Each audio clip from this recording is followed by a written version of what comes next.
Merci beaucoup Anne, merci Christine et merci Valérie et toute l'équipe de m'inviter si fidèlement et merci à vous qui êtes dans la salle et que je ne fais que deviner. Merci à vous de votre intérêt pour ce sujet. Je vous propose de parcourir une série de programmations que j'ai appelées autobloquantes parce que tant que nous ne les comprenons pas, tant que nous ne les avons pas vues, tant que nous n'avons pas travaillé à les démanteler, elles peuvent inhiber considérablement et très inconsciemment notre évolution individuelle et collective. Et donc, le travail que je vous propose de faire cet après-midi n'a pas trait qu'à notre évolution personnelle, mais aussi à notre implication dans le changement social et dans la transition dont nous mesurons combien c'est un enjeu d'urgence aujourd'hui.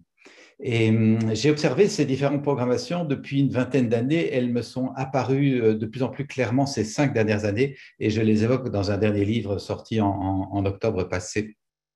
Et donc, voilà déjà la première. Je rappelle qu'elle fonctionne donc comme des pièges et je rappelle qu'on ne peut pas sortir d'un piège tant qu'on ne sait pas qu'on est pris dedans.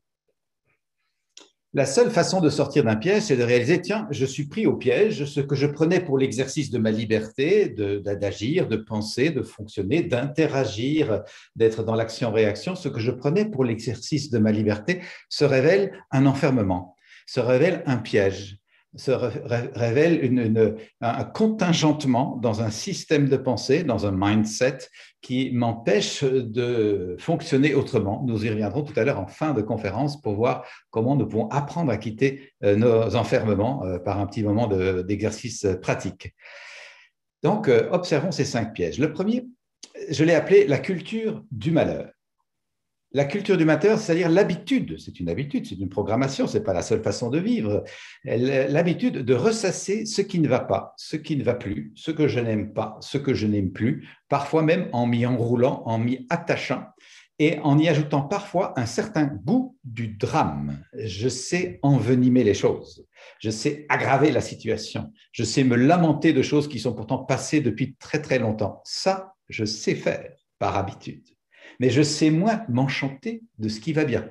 Je sais moins guetter les belles et bonnes nouvelles.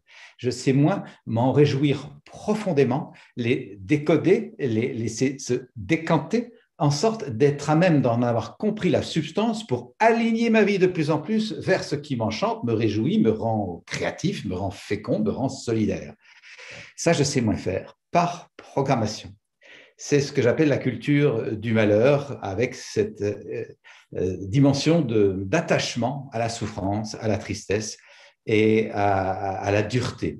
Il suffit d'ouvrir les journaux pour voir combien ça fonctionne, ça a fait vendre. Et c'est intéressant de se dire que parfois nous nous plaignons qu'il n'y ait que des mauvaises nouvelles, mais est-ce qu'il y aurait autant d'offres s'il n'y avait pas de demande? Qu'est-ce qui fait que nous sommes assoiffés de mauvaises nouvelles? Permettez-moi de vous offrir cette proposition d'après mon travail d'accompagnement des personnes depuis 25 ans à peu près dans les cycles et saisons de l'existence et les méandres de la vie. Il me semble que si ma vie est plate, ennuyeuse, pénible, je ne me remets pas en question, j'ai un boulot qui m'ennuie mais je ne cherche pas à changer, je ne me demande pas qui je suis, quels sont mes talents et comment les mettre au monde.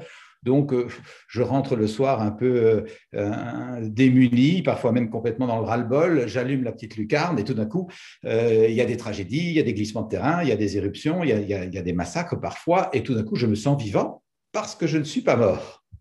Une véritable définition négative de la vie. Et ça peut faire sourire, toutefois, je l'ai beaucoup vu, que des personnes ne se sentent pas vivants par l'intérieur et ne se sentent vivants que par comparaison avec quelque chose de tragique autour d'eux. Inversement, imaginez que je vis des choses qui m'enchantent, je connais bien mes talents, j'ai appris à les connaître, mes écolages, formations successives m'ont permis de savoir bien qui je suis et comment mettre au monde le meilleur de moi. J'y suis encouragé, je crée des réseaux d'appartenance nourrissants, joyeux et féconds. Bien sûr, j'ai envie de me tenir au courant des nouvelles et de savoir ce qui se passe sur la planète parce que je suis un citoyen ou une citoyenne responsable, mais je ne me gave pas de mauvaises nouvelles. Je prends juste l'info nécessaire pour ajuster ce qu'il faut ajuster, encourager ce qu'on peut encourager ou avoir de leur compassion au moins pour la tragédie, mais je ne me surcharge pas de mauvaises nouvelles. Nous avons sans doute aujourd'hui besoin de transformer ce système de pensée qui nous fait nous accrocher à ce qui ne va pas plutôt que de nous réjouir de ce qui va bien. Je vous donne un exemple très simple de la vie quotidienne que je tiens de mon ami Guy Corneau. Certains d'entre vous connaissent peut-être le psychanalyste jungien Guy Corneau, avec qui j'ai beaucoup travaillé. C'était mon ami le plus intime. Il est malheureusement décédé il y a 3 ans d'un incident cardiaque. Et il animait une très belle conférence sur le couple en évoquant cet enjeu de l'attachement à ce qui est négatif. Et il disait, en boutade, bien sûr, ça va mieux quand ça va mal. Ça va mieux quand ça va mal. Parce que quand ça va mal, on connaît, on sait, on est habitué. Mais quand ça va bien, qu'est-ce qui pourrait se passer? Et l'exemple qu'il donne est le suivant. Imaginez que vous rentrez le soir de votre journée de boulot et votre compagnon, compagne, partenaire de vie est rentré un peu plus tôt de sa journée à lui ou à elle.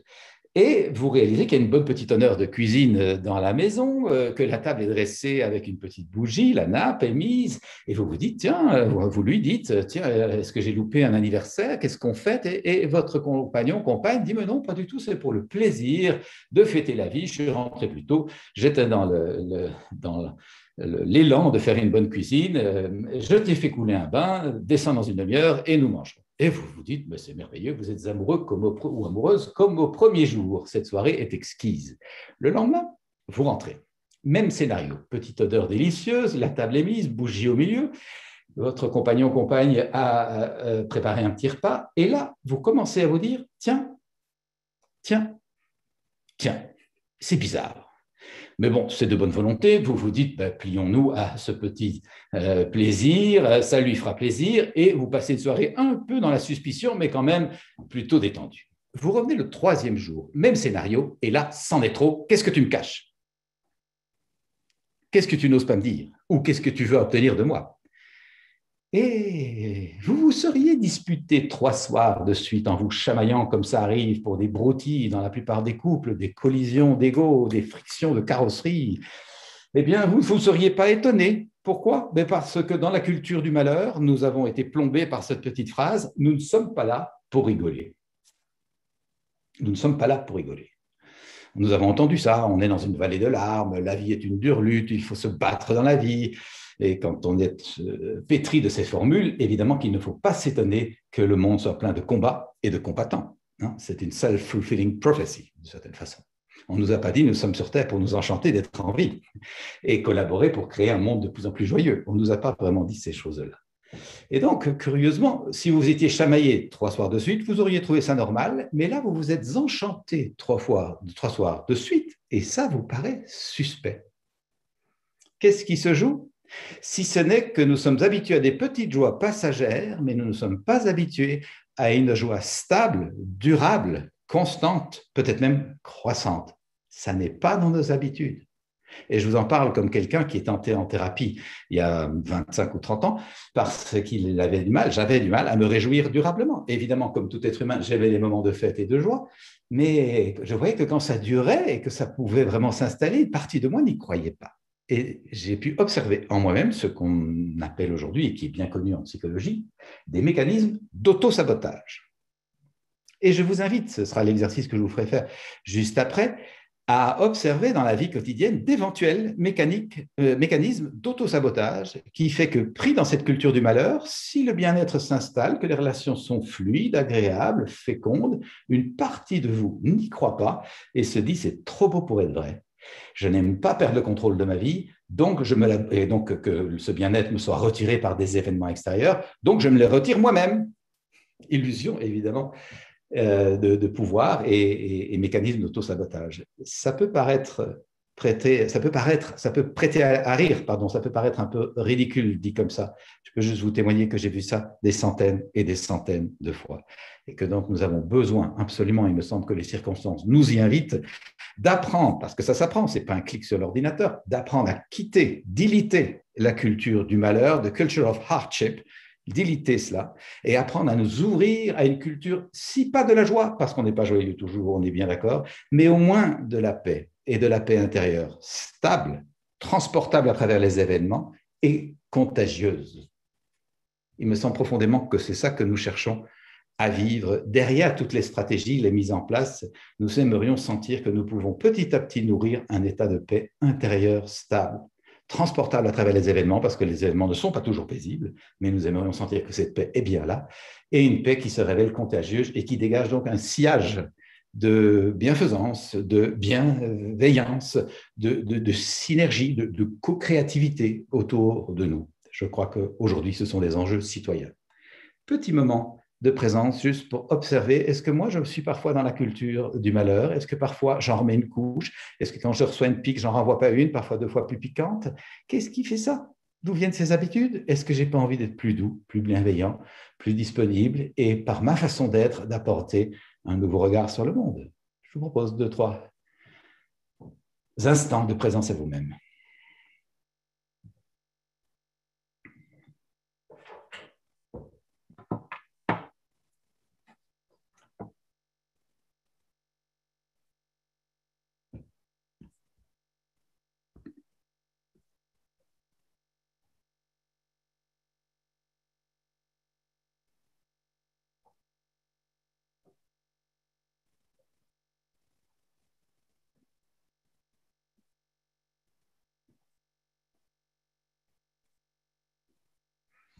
Ensuite, je vous propose de visiter le deuxième piège ou la deuxième programmation que j'ai appelée programmation autobloquante. C'est la culture des rapports de force. Nous avons co-créé une culture basée sur des rapports de force. Autrement dit, quand tout va bien, tout va bien. Mais dès qu'il y a un différent, dès qu'une différence s'installe, la plupart du temps, nous réglons cet enjeu par des rapports de domination, soumission, agression, démission, manipulation, séduction, fuite ou bouderie, toute forme de rapports de force qui sont complètement mêlés à nos habitudes les plus ancrées. Et donc, on ne les voit même plus comme étant des rapports de force, alors que bien sûr, ça en est. S'enfermer dans sa bouterie, c'est un rapport de force. Et ça ne paraît pas forcément comme ça, mais c'est de ça dont il s'agit. Qu'est-ce qui fait ça? Qu'est-ce qui fait ça? Et je vous invite à vérifier. La dernière fois que vous avez eu un désaccord avec votre conjoint, votre conjointe, avec votre amoureux, votre amoureuse, votre enfant, votre ado adorable, votre vieille maman, votre collègue de travail, votre partenaire dans un projet, le désaccord s'installe sur un point. Qu'est-ce qui circule en vous? Ouverture pour l'altérité, intérêt pour la différence, tendresse pour cet humain proche avec qui vous avez tant de choses en commun, et là, tout d'un coup, on n'est pas en commun sur ce point-là. Grande capacité d'accueil du fait que l'autre est autre et a le droit de penser autrement. Est-ce que c'est ça qui circule en vous? Empathie, disponibilité, capacité à vous remettre en question? Quand j'anime cette conférence avec un public, la salle rit un petit peu jaune, si vous me permettez l'expression. Parce évidemment que la plupart du temps, ce qui circule en nous quand le différent s'installe, c'est petite agitation cardiaque, petite sécrétion d'adrénaline, petite envie d'en découdre et tentative de trouver rapidement le gourdin de Cro-Magnon pour asséner quelques coups pour dire « j'ai raison parce que paf, paf, paf ». Et d'ailleurs, tu as tort parce que repaf, paf, paf. Ou alors, bon, fous-moi la paix, d'accord, tu as raison, je vais dans ma grotte. Nous avons donc gourdin ou grotte, mais nous n'avons pas rencontre. Qu'est-ce qui fait ça, si ce n'est des programmations? Et nous sommes là, comme des chiens de Pavlov, à répéter un modèle sans aucun discernement. Au lieu de se dire, tiens, je ne suis pas d'accord avec mon conjoint chéri, mon amoureux, mon amoureuse, mon enfant, mon ado adorable, ou mon collègue de travail, ou mon partenaire dans ce projet. Là, nous divergeons, comme c'est intéressant. Il n'y a pas qu'un point de vue sur Terre, et l'autre n'a pas forcément tort. Eh bien, assoyons-nous et écoutons-nous. Je souhaite de l'écoute et du respect pour ma posture. Le minimum, c'est que je te témoigne écoute et respect pour ta posture. Et donc, on prend le temps de s'écouter. Je prends le temps de vérifier que je t'ai bien compris. Je reformule éventuellement pour m'en assurer. Et reformuler ce que j'ai compris de ce que tu as dit ne veut absolument pas dire que je sois d'accord. Ça veut juste indiquer que je reconnais que toi, tu es à cet endroit-là. Parce que j'aimerais bien que tu reconnaisses que moi, je suis à cet endroit-ci. Et donc, je crée petit à petit le climat que je souhaite vivre. Be the change you want to see in the world. Vous connaissez la formule de Gandhi. Ce n'est pas une petite affaire. Hein? Ce n'est pas bisounours. Hein? Ce n'est pas New Age et Peace and Love. Hein? C'est une discipline que d'accepter que l'autre, il est là, même si on n'est pas d'accord du tout. et que la manière la plus sûre d'être un jour écouté dans ma posture, c'est d'avoir créé ce climat-là. Qu'est-ce qui fait qu'on ne fonctionne pas comme ça? Et que dès qu'il y a un désaccord avec l'autre, on est très vite en train de dire oui, mais non, j'ai raison parce que, et j'argumente, au lieu d'écouter l'autre jusqu'au bout. Et là, j'aime rappeler en le mimant, écouter l'autre, c'est la fermer. C'est la fermer pour être pleinement à l'écoute de l'autre. Et ça, c'est très difficile parce qu'il y a une partie de nous qui tourne à toute vitesse pour prendre sa place. Nous avons vraiment des apprentissages à faire. Et je peux vous dire que dans mon premier métier, j'étais avocat avant de devenir thérapeute. Eh bien, j'ai beaucoup fonctionné dans l'argumentation pour avoir raison. Ça m'a cassé beaucoup de liens. Si parfois c'est pertinent pour gagner une cause devant un tribunal, et encore parce qu'il y a des dommages collatéraux, dans la vie sociale et la vie professionnelle, c'est le pire des moyens. C'est la façon de diviser, séparer, faire éclater le lien au lieu que de créer du nous. On y revient tout de suite après dans le piège qui suit. Et donc, développer la capacité d'écoute au-delà de nos désaccords, c'est vraiment créer du respect et donc du nous, de la cohésion, ce dont je pense que nous avons absolument besoin dans nos équipes de travail, dans nos familles, mais sur notre planète tout entière. Nous avons besoin de revisiter nos vieilles habitudes, quitter les rapports de force, quitter la culture de domination-soumission et co-créer petit à petit, ça s'apprend, des rapports de partage, entraide, collaboration, synergie, bienveillance, pour que la vie se vive comme un orchestre. Pourquoi pas? C'est du boulot, hein, un orchestre. Petit moment, si vous voulez, de présence au rapport de force. Suis-je moi-même dans des rapports de force avec mes proches? Est-ce que mon ton, mon timbre, mes intentions permettent à l'autre de penser autrement? Ou est-ce que c'est moi qui décide et qui contrôle et éventuellement sanctionne? Toutes vieilles habitudes qui compromettent la qualité du lien.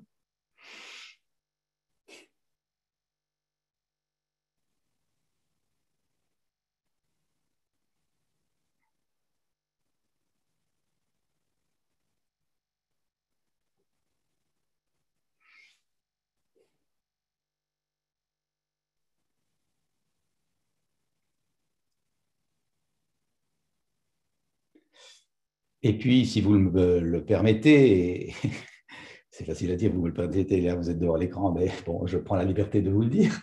Peut-être que je peux regarder, est-ce que vis-à-vis de cet humain-ci, cet humain-là, l'humain que je suis, est-ce que je suis dans un rapport de collaboration, partage, empathie, écoute et collaboration de toutes les parties de moi, ou est-ce que je suis dans un rapport de force, il faut, je dois, c'est comme ça, je n'ai pas le choix. Vous l'aurez perçu. Si d'une manière ou d'une autre, j'entretiens des rapports de force avec moi-même ou avec des parties de moi, parce que nous ne sommes pas faits d'un bloc, nous sommes faits avec toutes sortes de parties, inévitablement, ça rejaillit sur l'extérieur. Et de nouveau, nous voyons l'importance d'apprendre à se connaître pour se mettre au service et que notre façon d'être soit un encouragement, une occasion de croissance commune. C'était le deuxième piège. Passons au troisième piège, si vous voulez bien. C'est la culture de la séparation, division, morcellement par rapport à une culture d'inclusion, fédération, union, communauté. Nous avons grandi là-dedans. Nous avons grandi d'abord dans une impression de séparation de l'homme par rapport à la nature. L'homme est là et la nature est là. Et donc cet homme pense qu'il a du pouvoir et qu'il peut abuser parce qu'il s'en sent distinct, il s'en croit distinct et comme en étant le maître. Et ça fait les tragédies que nous connaissons aujourd'hui sur lesquelles il n'est pas nécessaire de revenir. Les populations qui se sentent en pleine appartenance, en lien, comme une émanation de la nature, qui est au fond la famille dont nous sommes issus, entretiennent du respect, du soin, des ressources renouvelables, utilisent les bénéfices de la nature de façon recyclable ou en permaculture, où les déchets de l'un servent d'engrais pour l'autre, etc. On combine pour que les forces se maintiennent et même s'enrichissent. Mais lorsqu'on se sent séparé de la nature, on entre dans des mécanismes d'extraction et d'abus qui font la catastrophe que nous sommes en train de vivre aujourd'hui. Donc, ce n'est pas un petit enjeu que d'apprendre à se relier pleinement à la nature. Et beaucoup de sessions, personnellement dans mon travail, j'aide les personnes à retrouver ce lien-là. Deuxième manifestation de la culture de la séparation-division, c'est l'habitude de penser en pensée binaire, soit, soit, ou, plutôt qu'en pensée complémentaire, dans une pensée de la globalité. Et. Ça peut paraître anecdotique. Je peux vous assurer que depuis 25 ans que j'enseigne la communication non violente avec à l'esprit que une des clés de la division, déchirure, isolement, morcellement de la société, c'est cette pensée binaire, je la retrouve systématiquement. Systématiquement. Et que donc, nous avons un grand pouvoir de libérer notre mindset de cette habitude de voir les choses en opposition, division ou en porte qui doivent se fermer pour que l'autre s'ouvre ou des tiroirs qui doivent se fermer pour que l'autre s'ouvre. Nous pouvons absolument apprendre à fonctionner de façon beaucoup plus globale et les traditions, spiritualité et culture orientale nous le rappellent systématiquement. Penser globalement. Il me semble que c'est également un enjeu absolument essentiel de notre transition d'aujourd'hui, sortir de la dualité. Et enfin, il y a l'habitude d'avoir forgé un monde basé sur je, me, moi, de manière parfois extrêmement égoïste, voire avide, face à un tu, te, toi, vécu comme hostile, peut-être même menaçant. Et nous avons oublié le nous. Nous avons oublié le nous, pas juste le nous autres, de telle confession, de tel parti politique, de telle région, de telle tribu, face à vous autres, d'une autre confession, dans d'autres partis, etc., qui remet de la division, de la séparation à un autre endroit. Mais le nous tous les humains, bien sûr, d'abord, mais aussi les autres qu'humains.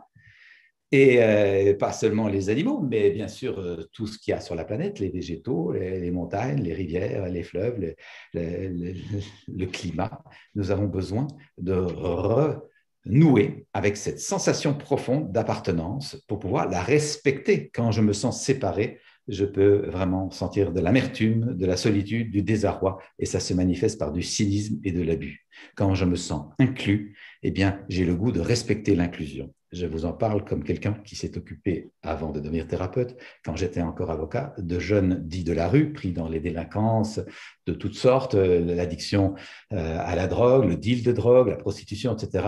Je peux vous assurer que lorsque ce sont séparés, ça génère beaucoup de violence et donc beaucoup d'abus sur les biens, sur les personnes, sur la nature. Inversement, quand on se sent en appartenance, on a le goût de respecter et d'entretenir le lien. Ce n'est pas donc un petit enjeu, c'est un enjeu fondamental que de renouer avec une appartenance élargie dans laquelle certaines pourront percevoir une dimension plus spirituelle. C'était le troisième piège, le piège de la séparation et de la culture de la séparation. Nous avons besoin de réapprendre à co-créer une culture de l'inclusion, appartenance, lien, où chacun trouve sa place, où chacun se sent encouragé, stimulé, en ayant l'occasion de grandir ensemble.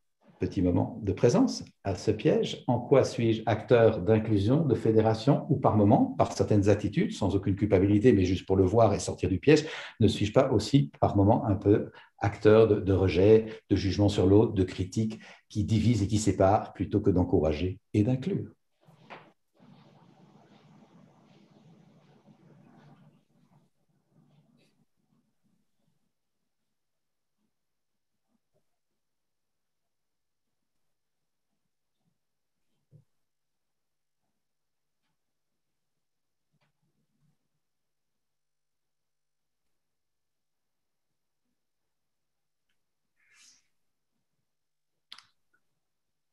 Alors, nous arrivons doucement au quatrième piège. Le quatrième piège, c'est l'habitude de vivre les rapports humains plutôt sur le ton de la méfiance par rapport à la nouveauté, au changement, à ce qui arrive et qui n'était pas prévu. Donc, la méfiance avec le réflexe de plutôt contraction, fermeture, plutôt qu'un élan de confiance, expansion, ouverture. Et ça génère beaucoup de différences dans nos attitudes. Et vérifiez vous-même. Vous êtes à la tablée familiale et votre ado apporte une idée complètement nouvelle à laquelle vous n'aviez pas pensé, ou vous fait part d'un projet auquel vous n'aviez jamais eu la moindre idée, ou vous partage un rêve qui vous paraît tout à fait absurde et qui vous fait très peur. Vous êtes dans une attitude d'expansion, confiance, ouverture, en vous disant, tiens, d'où te vient cette idée, comme c'est intéressant, prêt à créer du nous. Ou est-ce que vous êtes dans une attitude de contraction, fermeture, méfiance? Ah non, non, non, mais de quoi tu parles? C'est pas possible, n'y pense pas. Et hop, tout de suite, casser le lien. Qu'est-ce qui fait ça? À la réunion d'équipe, quelqu'un apporte une nouveauté qui n'est pas dans la ligne qui est prévue, il est en train de penser out of the box.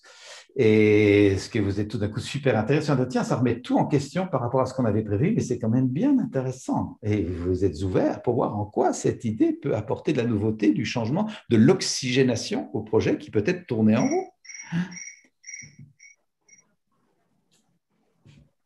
C'est intéressant d'observer ça, particulièrement par les temps que nous vivons. Nous traversons une crise mondiale. Est-ce que nous la voyons comme une opportunité? Elle a ses aspects tragiques, on est bien d'accord. Hein, elle a ses aspects tragiques et de grandes souffrances et de maladies, mortalité. On est bien d'accord. En même temps, ça arrive, c'est complètement neuf.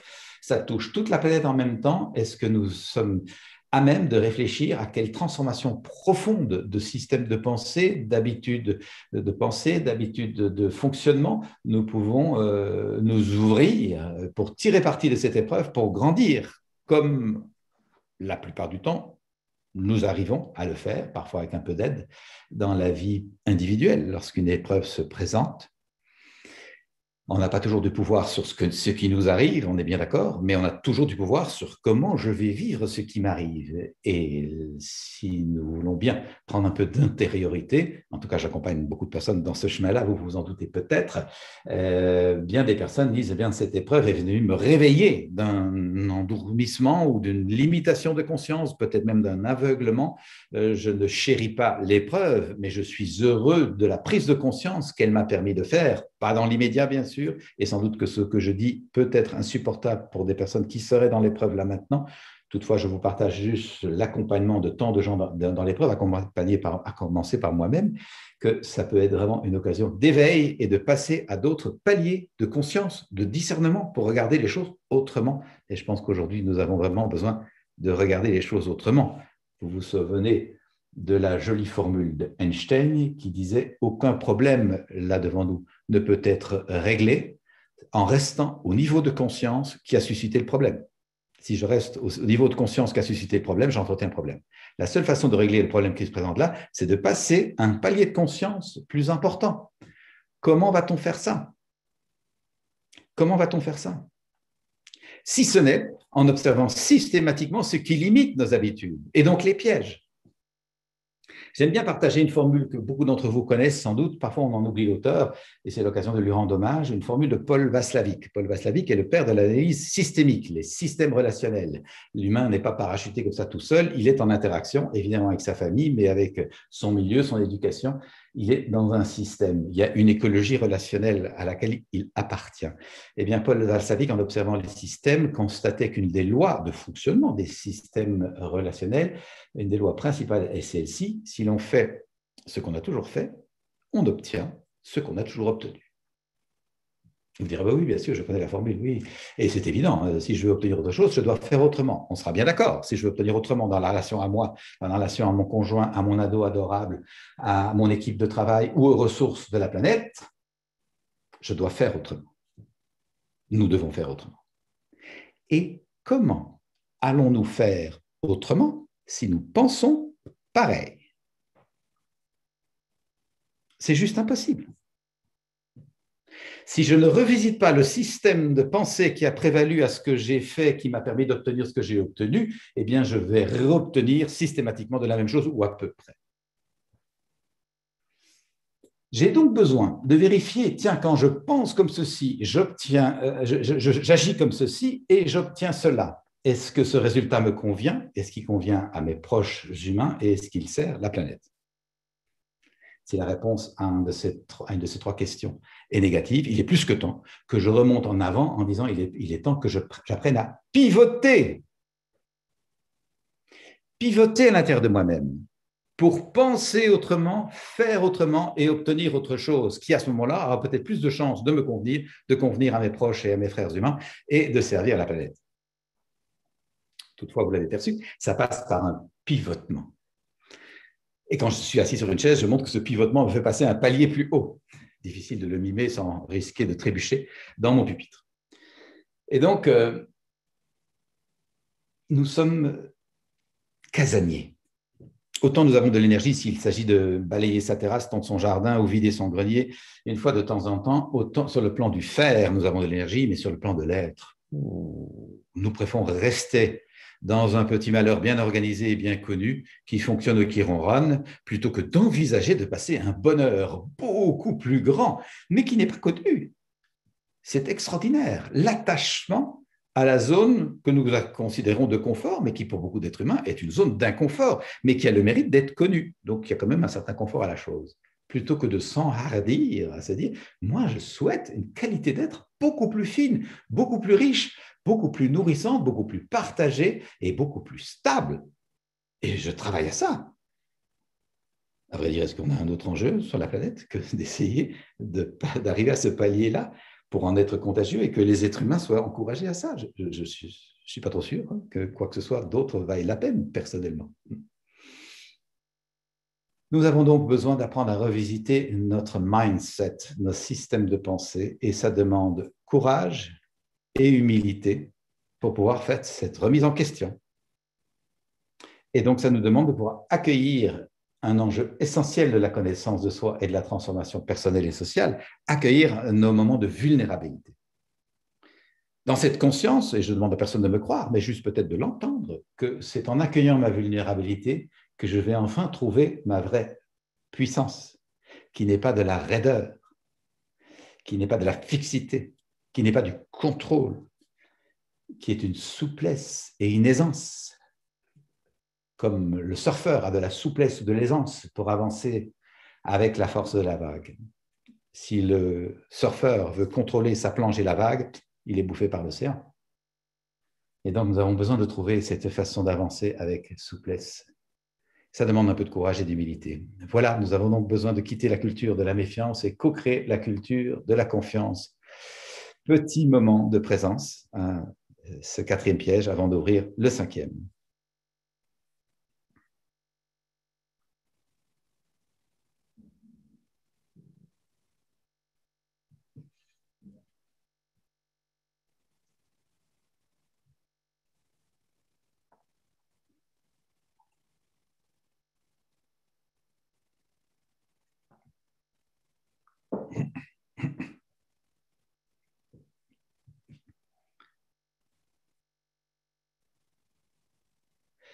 Le dernier piège est celui de la culture basée sur la lutte contre le temps.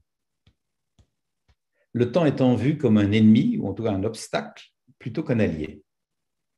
Et donc nous nous battons contre cet enjeu fondamental de notre existence, au lieu que d'apprendre à en faire un allié, un ami avec qui je marche tranquillement vers mes projets. C'est étonnant, non? C'est étonnant que nous nous battions contre quelque chose sur lequel nous n'avons aucun pouvoir, si ce n'est que de nous casser les dents. Mais je comprends ça complètement, parce que moi-même, c'est une des raisons principales qui m'a amené en thérapie quand j'avais 32-33 ans, c'est que je courais tout le temps, comme un hamster dans son tabouret, en faisant des choses, passant d'une chose à faire en chose à faire à toute vitesse, en haletant sans avoir jamais le temps. Et une petite voix que j'ai longtemps mis de côté sans vouloir même l'entendre, une petite voix m'a seriné et à un moment j'ai bien voulu l'écouter. Ta course est perdue, est perdue. Ta course est perdue, est perdue d'avance. Ce n'est pas toi qui vas gagner. Il est temps que tu ailles comprendre pourquoi tu te bats contre le temps au lieu que de marcher tranquillement avec. Et donc, ça, ce n'est pas un clic sur l'ordinateur. Ça demande de s'asseoir avec soi-même et de discerner. Et comme je n'arrivais pas à faire ça tout seul, j'ai été en thérapie quelques années. Je ne dis pas que tout le monde a besoin d'aller en thérapie. Je crois seulement que beaucoup d'entre nous avons besoin de pacifier notre rapport au temps. Parce que cette course folle nous épuise individuellement d'abord. En France, en Belgique, 30% de la population est sous médoc pour tenter de survivre à cette course éperdue. Ce n'est pas le sens de la vie, je pense, que de bouffer des médicaments pour survivre dans une course que nous avons nous-mêmes lancée, que nous entretenons. Je pense qu'il est plus que temps de remettre ça en question. Mais cette course folle ne nous épuise pas que nous, elle épuise la planète, qui n'en peut plus de tenter de fournir dans ces matériaux par nature limités des ingrédients permettant de fabriquer des gadgets, eux-mêmes destinés à nous distraire de notre mal-être. Drôle de fonctionnement, non? Est-ce qu'il n'est pas temps que nous nous occupions de notre bien-être profond, stable et transportable, en sorte d'être moins avides à nous distraire du mal-être par toutes sortes de possessions, achats compulsifs et autres tocs? Et ça demande que nous puissions pacifier notre rapport au temps, apprendre à avoir un rapport au temps doux, paisible, pour aller de choses à faire en choses à faire, à un rythme qui nous respecte. Je vous en parle, je le redis, comme quelqu'un qui n'a pas respecté son rythme jusqu'à 34, 35 ans. Je veux dire, quand j'ai commencé à prendre conscience que je courais trop vite, il m'a fallu encore 2 ou 3 ans pour commencer à envisager de ralentir et arriver à vivre à mon rythme à moi. Il m'a fallu 6 ou 7 ans, tellement la programmation est là. Je vous parlais bien de programmation. C'est un encodage. C'est une culture, ce n'est pas ma nature. Et pourquoi ça? Parce que j'ai grandi avec des parents très bons, très généreux, très présents, mais qui disaient régulièrement, on n'a pas le temps, ou dépêche-toi, ou dépêche-toi. Et donc j'ai encodé, on n'a pas le temps, il faut courir.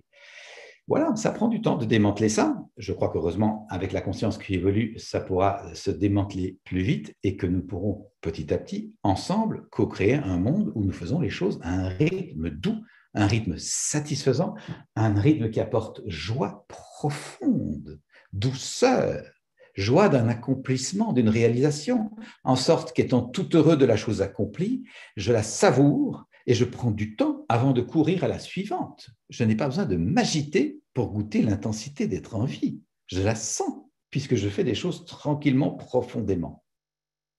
Et je vous en parle de nouveau comme quelqu'un qui a longtemps pris son agitation pour de l'intensité, alors que ça n'a rien à voir. Le hamster qui court dans son tambourin est agité, mais on ne peut pas dire que sa vie soit intense dans son petit tambourin. Je ne crois pas. Il n'y a que lui qui pourrait nous le dire. Et donc, moi, je vous en parle comme un hamster qui a longtemps tourné trop vite dans son tambourin et qui s'est souvent fait éjecter du tambourin parce que lui-même courait trop vite et puis la course l'emportait sur son propre choix. C'est la course qui l'éjecte et qui s'est retrouvé plusieurs fois le nez contre les barreaux, paf, contre le sable de la cage. Je vous parle donc comme un ancien hamster piégé dans sa propre course. Aujourd'hui, nous avons besoin d'apprendre à ralentir et à faire ralentir nos structures qui sont parties dans un rythme dont nous savons bien qu'il est absolument excessif. Et je crois que s'il y a un bénéfice, d'après ce que j'entends dans mes conversations, dans mes échanges avec beaucoup de personnes à cette période de ralentissement des affaires, de télétravail, de confinement, c'est que beaucoup de personnes se disent « Ah, on peut vivre plus doucement ». Je parlais avec 2 amis médecins il y a quelques jours qui me disaient « Tiens, curieusement, il y a moins d'infarctus. Est-ce que c'est juste que le Covid couvre tout et que dès qu'il y a une mort, on dit que c'est le Covid ?» Pas forcément. Peut-être il y a un peu de ça, mais c'est qu'effectivement, il y a moins d'infarctus parce que les rythmes sont plus doux. Les gens sont moins stressés, moins d'AVC également, semble-t-il, parce que les rythmes sont plus doux. C'est quand même pas mal, non? De prendre conscience que nous avons besoin de cette douceur. Petit moment de réflexion. Je vous rappelle donc l'enjeu de ce dernier piège, apprendre à pacifier notre rapport au temps. Ça veut dire, j'oublie ceci, que nous avons besoin de réapprendre à privilégier la qualité d'être par rapport aux choses à faire. Je ne dis pas qu'il n'y a pas à faire personnellement, et vous êtes des managers, des patrons, vous aimez bien sûr faire, et personnellement j'aime faire aussi, sinon je ne serais pas là devant vous aujourd'hui. J'aime avoir des projets, réaliser des choses. Toutefois, j'ai mis du temps pour mettre l'être d'abord avant le faire. Pour cette raison-ci, si j'ajoute de plus en plus de choses à faire dans la vie, inévitablement, il y a de moins en moins de vie dans les choses à faire, parce que tout est compacté.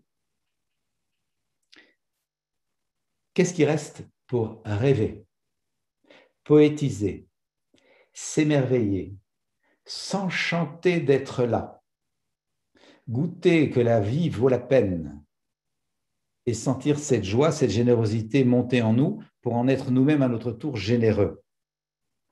Et ce n'est pas du temps perdu.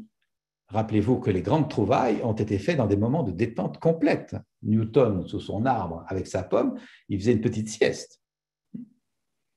Et parce qu'il est détendu, paf, éclair de lumière et de conscience pour trouver sa loi. Archimède, même chose. Il se détend dans son bain, complètement à l'abandon, et paf, prise de conscience majeure. C'est essentiel de pouvoir ne rien faire régulièrement, parce que c'est source d'inspiration, de transformation. Et devant les enjeux d'aujourd'hui, ce n'est pas une broutille que de prendre du recul pour pouvoir être créatif et donc inventer les éléments qui permettront de créer un nouveau monde.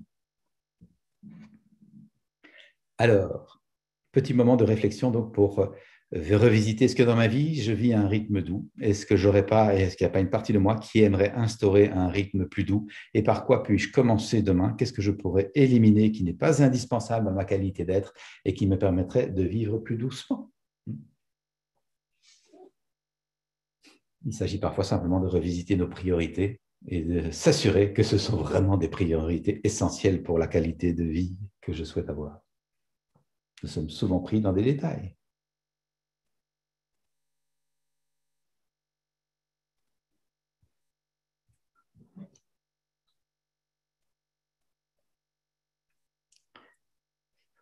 Alors, merci pour votre écoute. Maintenant, l'équipe va vous proposer de partir en petits groupes pour échanger un petit peu sur ces questions. L'idée, c'est de vérifier que ressentez-vous par rapport à ces 5 programmations. Qu'est-ce que ça vous fait d'entendre ça? Est-ce que vous vous y reconnaissez ou pas? Est-ce que de certaines, vous avez envie d'en sortir ou pas? Voilà, le tableau s'affiche. Et donc, la proposition est que vous puissiez échanger librement pendant une dizaine de minutes sur ce sujet. Et là, nous avons un petit moment d'échange pour répondre à l'une ou l'autre de vos questions, interrogations ou partages. On peut prendre quelques échanges si vous voulez lever la main et intervenir avant que je vous emmène dans un exercice un peu plus approfondi de connaissance de soi pour la suite de notre rencontre. Qui aurait à cœur de poser une question, de partager un ressenti par rapport à ce qu'on vient de voir ensemble? Christine écrit, c'est vraiment très riche et troublant à la fois. Mais levez la main, n'hésitez pas si vous voulez poser une question. Moi, j'aurais une question, Thomas. Oui. Bonjour Franck. Est-ce que vous pouvez redonner un peu d'explication, de profondeur sur le numéro 3, qui est la culture de la séparation, du morcellement, de la division? Je pense que c'est parmi les 5, c'est celui qui est selon moi, le plus complexe à matérialiser. Oui, sans doute. Et ce que je crois, c'est que si vous l'avez en tête, vous allez le voir petit à petit dans la vie quotidienne. Vraiment une habitude sans doute assez liée à l'esprit cartésien de mettre les choses dans des cases et dans des cases qui s'opposent. Je ne décris pas du tout l'esprit logique et la rationalité qui est un outil magnifique, mais ce n'est pas le seul que nous ayons. Nous avons d'autres canaux d'intelligence. Et quand notre intelligence a été uniquement développée dans le logico-mathématique, eh bien, nous avons tendance à garder cet esprit de division-séparation. Nous avons besoin d'ouvrir d'autres canaux d'intelligence. Les chercheurs nous disent qu'on en a une dizaine ou même une douzaine. Parmi ceux-là, il y a l'intelligence relationnelle, relationnelle intérieure, relationnelle extérieure, l'intelligence intuitive, l'intelligence émotionnelle, bien sûr, qui est ce que j'enseigne particulièrement. On parle également d'intelligence spirituelle au sens large. Le mot spire, comme vous le savez, vient du sanskrit qui veut dire souffle. Qu'est-ce qui souffle et qui fait que la vie est vie et que la vie se forme, se déforme, se transforme et la vie demeure? Comment est-ce que nous pouvons nous installer dans cette intelligence-là de ce qui maintient le principe vivant de cycle en cycle et de saison en saison? Et donc, si nous sommes dans cette conscience élargie, nous voyons davantage la globalité qu'un élément. Et je suis en train de découvrir un auteur que j'ai un peu rencontré en écrivant mon dernier livre, mais je n'avais pas encore lu pleinement un de ses ouvrages. Il s'appelle Charles Eisenstein. Il est américain et c'est traduit, je le lis en traduction française. Mais son dernier livre, je vous le recommande parce qu'il parle beaucoup de cette culture de la séparation. Et je suis ravi de voir que nos réflexions convergent. C'est super intéressant. Et son bouquin s'appelle quelque chose comme Mon cœur sait qu'un monde meilleur ou qu'une vie meilleure est possible. Et ça, c'est ma conviction. C'est que là, nous sommes sans doute une centaine ou 200 peut-être. J'ai la conviction que dans le cœur de pratiquement chacun d'entre nous, il y a cette conviction claire. La vie pourrait être plus douce, plus belle, plus joyeuse, plus généreuse. Qu'est-ce qui fait qu'on s'est laissé embarquer dans cette cadence, dans ce rythme, dans ce matérialisme, dans cet objectif à court terme? Je lisais pendant votre travail en petit groupe le chat. Comment ralentir alors que les structures courent à toute vitesse? Bien sûr, c'est une énorme question. Je n'ai pas la clé magique. Moi-même, j'ai quitté les structures parce que j'étais devenu consultant juridique après avoir été avocat au barreau de Bruxelles. J'ai travaillé pour un gros groupe bancaire à Bruxelles, un grand groupe américain. Quelque temps, c'était alimentaire, mais c'était très instructif aussi sur les fonctionnements des humains et sur ce que je ne voulais plus vivre. Donc, personnellement, j'ai travaillé à créer le métier qui me convient et qui m'enchante. Mais beaucoup de gens sont pris dans le système en pensant qu'on ne peut pas en sortir. Et ça, c'est ce à quoi j'ai envie de nous encourager. Nous disposons de talents exceptionnels. La plupart du temps, nous ne manquons pas de talent, nous manquons de conscience et d'accès à nos talents. Mais ça, cette conscience peut s'ouvrir. Et donc, voilà. Donc, je me suis un peu éloigné de votre question, mais je pense que c'est la pratique au quotidien qui va avoir cette tendance à diviser, séparer plutôt qu'à inclure et réconcilier. Merci. Thomas Tanguy a une question pour toi. Oui, bonjour Thomas, merci beaucoup pour cette présentation. Dans l'échange qu'on a eu en sous-groupe, là, vous venez d'aborder le sujet. C'est cette impression de décalage finalement entre la vie de cadre dans un grand groupe et notamment le sixième piège, la pacification du rapport au temps. Voilà, on n'est pas forcément tous faits ou câblés pour avoir des professions d'indépendants, comme vous avez pu faire le choix à un moment. Et ce sentiment que les grands groupes, ça ne fait que s'accroître, cette pression, ce rythme, cette cadence. Donc ça semble un peu en décalage avec cette aspiration de pacification du rapport au temps. Voilà, c'était une réflexion qu'on a partagée et qu'on était tous un peu en ligne là-dessus. Ah ben, je comprends votre partage et vos inquiétudes par rapport à ça. En même temps, quand je discute avec des amis économistes, prospectivistes, beaucoup disent que ces multinationales qui ne font que grandir vont atteindre une dimension qui va rappeler l'écroulement des dinosaures et des pachydermes. Ça devient trop grand pour être agile, flexible et s'adapter à la contingence de plus en plus rapide des enjeux d'aujourd'hui. Et je trouve juste intéressant de se dire que c'est sans doute la vie elle-même qui va nous faire revenir à des équipes plus petites. Plusieurs études disent qu'au-delà de 250 à 300 personnes, ce qui est un peu l'équivalent d'une tribu ou d'un village, on a du mal à garder ce fameux nous chaleureux, fécond, soutenant, où chacun se sent partie d'un beau projet, à sa place, donne le meilleur de soi et ne vit donc pas de frustration, de rejet, d'isolement. Eh bien, je pense que nous pourrions apprendre à fonctionner avec des groupes plus petits pour que ce nous se ressente. Et que là, effectivement, ce sont des transformations assez majeures devant nous. Mais vous le savez sans doute mieux que moi, il semble que 80% des métiers de dans 20 ans n'existent pas encore et sont donc à inventer, ce qui demande d'arriver vraiment à puiser des ressources nouvelles et à sortir des sentiers battus. Notamment le sentier battu du temps soi-disant trop court, du temps soi-disant manquant, alors que évidemment que le temps n'est pas manquant. On a une certaine quantité de temps pour faire ce que nous avons à faire. C'est nous qui avons besoin de nous pacifier. Merci. Merci beaucoup pour votre question. Bien d'actualité. Thomas, we have a question in English. Anna, do you want to share your question? Otherwise, I will share it for her. So she's saying that she's practicing self-destruction and maybe because it is self-protection. And how can this bad habit be regarded? And she's saying that she's lacking the tools. Yeah, thank you for your question. Anna, at least you have identified in which trap you are trapped. And so it's the beginning to contemplate how to get out of that. And I'm quite sure that some practice of nonviolent communication to connect with yourself, to better communicate with the human being you are, would significantly help you.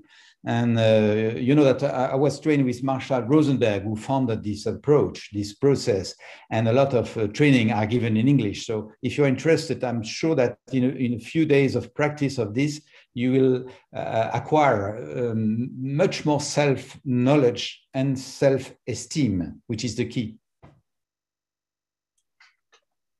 Thank you. Thank you.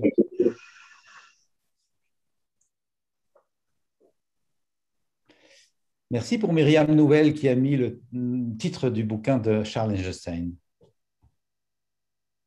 Est-ce qu'il y a rien.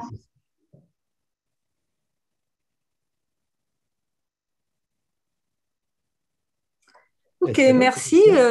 Peut-être Thomas, tu peux continuer avec d'autres questions. Alors, ce dans quoi je me propose de vous emmener, c'est un petit exercice de connaissance de soi qui donne déjà des clés de ce qu'on appelle la communication non violente. Cette appellation négative ne plaît à personne, pas même à son fondateur. Marshall l'a maintenue dans la tradition du mot ahimsa qu'utilisait Gandhi avec un alpha privatif qui indique qu'on est vigilant à éviter ce qui peut amener le rejet, la dispersion, la division, la condamnation. On essaye d'entraîner notre esprit à l'inclusion, justement, à la synergie, à la co-création. Et cette appellation ne rend pas non plus compte de toute cette dimension d'ancrage en soi. Elle est souvent vécue comme seulement horizontale. Je m'exprime avec plus de clarté, je t'écoute avec davantage de bienveillance. Bien sûr, il y a ce mouvement horizontal, mais il y a surtout, à mes yeux, un élément d'ancrage. J'apprends à m'ancrer dans la vraie personne que je suis, au-delà du personnage. Nous avons tous un personnage construit par nos éducations, papa, maman, l'école, parfois les traditions religieuses ou le milieu social. Bien sûr, ce personnage a pu nous servir. Toutefois, c'est important dans une vie d'homme ou de femme de réaliser que ce qui m'a servi, à un moment, m'a servi. Désolé si le jeu de mots est difficile à traduire en anglais, mais ce qui m'a aidé m'empêche de vivre. C'est ça que je veux dire. Et donc, le personnage a pu être très utile pour passer à travers les difficultés et quand même survivre dans une vie, ou en tout cas s'adapter. Mais à un moment, c'est comme un manteau qui serait devenu, ou un vêtement qui serait devenu trop étroit. Nous avons besoin de le laisser au vestiaire, comme un comédien qui, après son jeu de rôle, laisse le déguisement au vestiaire et sort dans la rue pour vivre la vraie vie. Alors, mon métier consiste à aider les personnes à sentir qui ils sont vraiment pour pouvoir vraiment vivre leur vraie personne. Pour ça, nous avons besoin de nous rapprocher de nous-mêmes. Et donc, la communication non violente, j'y reviens, est un exercice qui nous permet de nous ancrer à l'intérieur de nous-mêmes. Il y a donc une dimension verticale. Et ce que j'observe, c'est que cet ancrage nous permet comme de lever une sorte d'antenne ou de radar pour capter une vision du monde plus inspirée. Et vous mettrez le mot que vous voulez sur cette dimension d'inspiration. Alors, je vous propose, pour entrer dans ce petit exercice, de vous poser une petite question toute simple que nous posons des dizaines de fois par jour à toutes sortes d'autres personnes que nous, la plupart du temps sans écouter la réponse. Et cette petite question, c'est « Comment ça va ? Comment vas-tu » D'habitude, c'est une entrée en matière pour aller rapidement aux choses à faire. C'est rarement un vrai souci de la qualité d'être. Et là, je vous propose de vous la poser à vous-même. Le premier être humain que vous êtes supposé rencontrer dans la journée, c'est quand même vous. Et je vous invite évidemment à écouter la réponse. Et prenez 30 secondes pour vous poser cette question-là en ce milieu d'après-midi. Comment tu vas? Comment tu te sens toi là-dedans? Et si vous voulez bien, écoutez la réponse qui vous vient.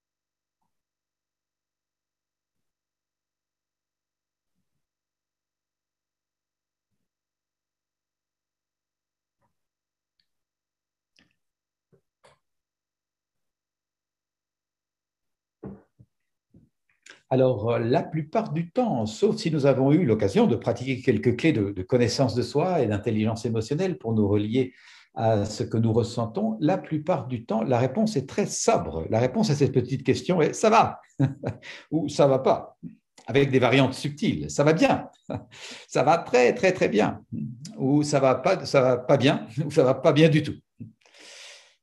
Avec ce niveau-là de discernement, so-called, vous avez pratiquement aucune chance de reproduire ce qui va bien et de vous aligner de plus en plus vers ce qui vous apporte du bien-être, de l'enthousiasme, de la gratification.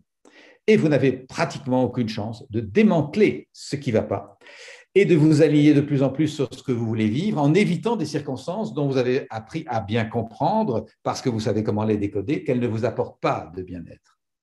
Avec le discernement basique, ça va ou ça ne va pas, vous ne pouvez que subir ce qui vous arrive en espérant que ça s'arrange, s'il vous plaît. Mais sans imaginer que vous disposez du volant, du guidon, des manettes pour orienter votre vie petit à petit, rien de magique là-dedans, ce sont des processus, c'est du jardinage. Orienter votre vie vers ce que vous souhaitez vivre en quittant de plus en plus ce que vous ne souhaitez plus vivre. Et notez bien que c'est ça qui arrive à la majorité de nos contemporains, qui ne se doutent pas qu'un tel potentiel existe en nous, ne serait-ce que parce qu'on ne leur dit pas et on ne leur en donne pas les outils. Et j'étais de cet ordre-là aussi. Je n'ai pas appris à me connaître ni dans ma famille ni à l'école. Pourtant, j'ai eu de bons parents, des parents qu'on peut appeler éduqués, éveillés. J'ai eu cette chance, effectivement. Mais les clés de connaissance de soi, je les ai appris sur le tas et surtout sur le tard. Et j'aurais fait l'économie de bien des souffrances et des difficultés si j'avais appris ça depuis la maternelle.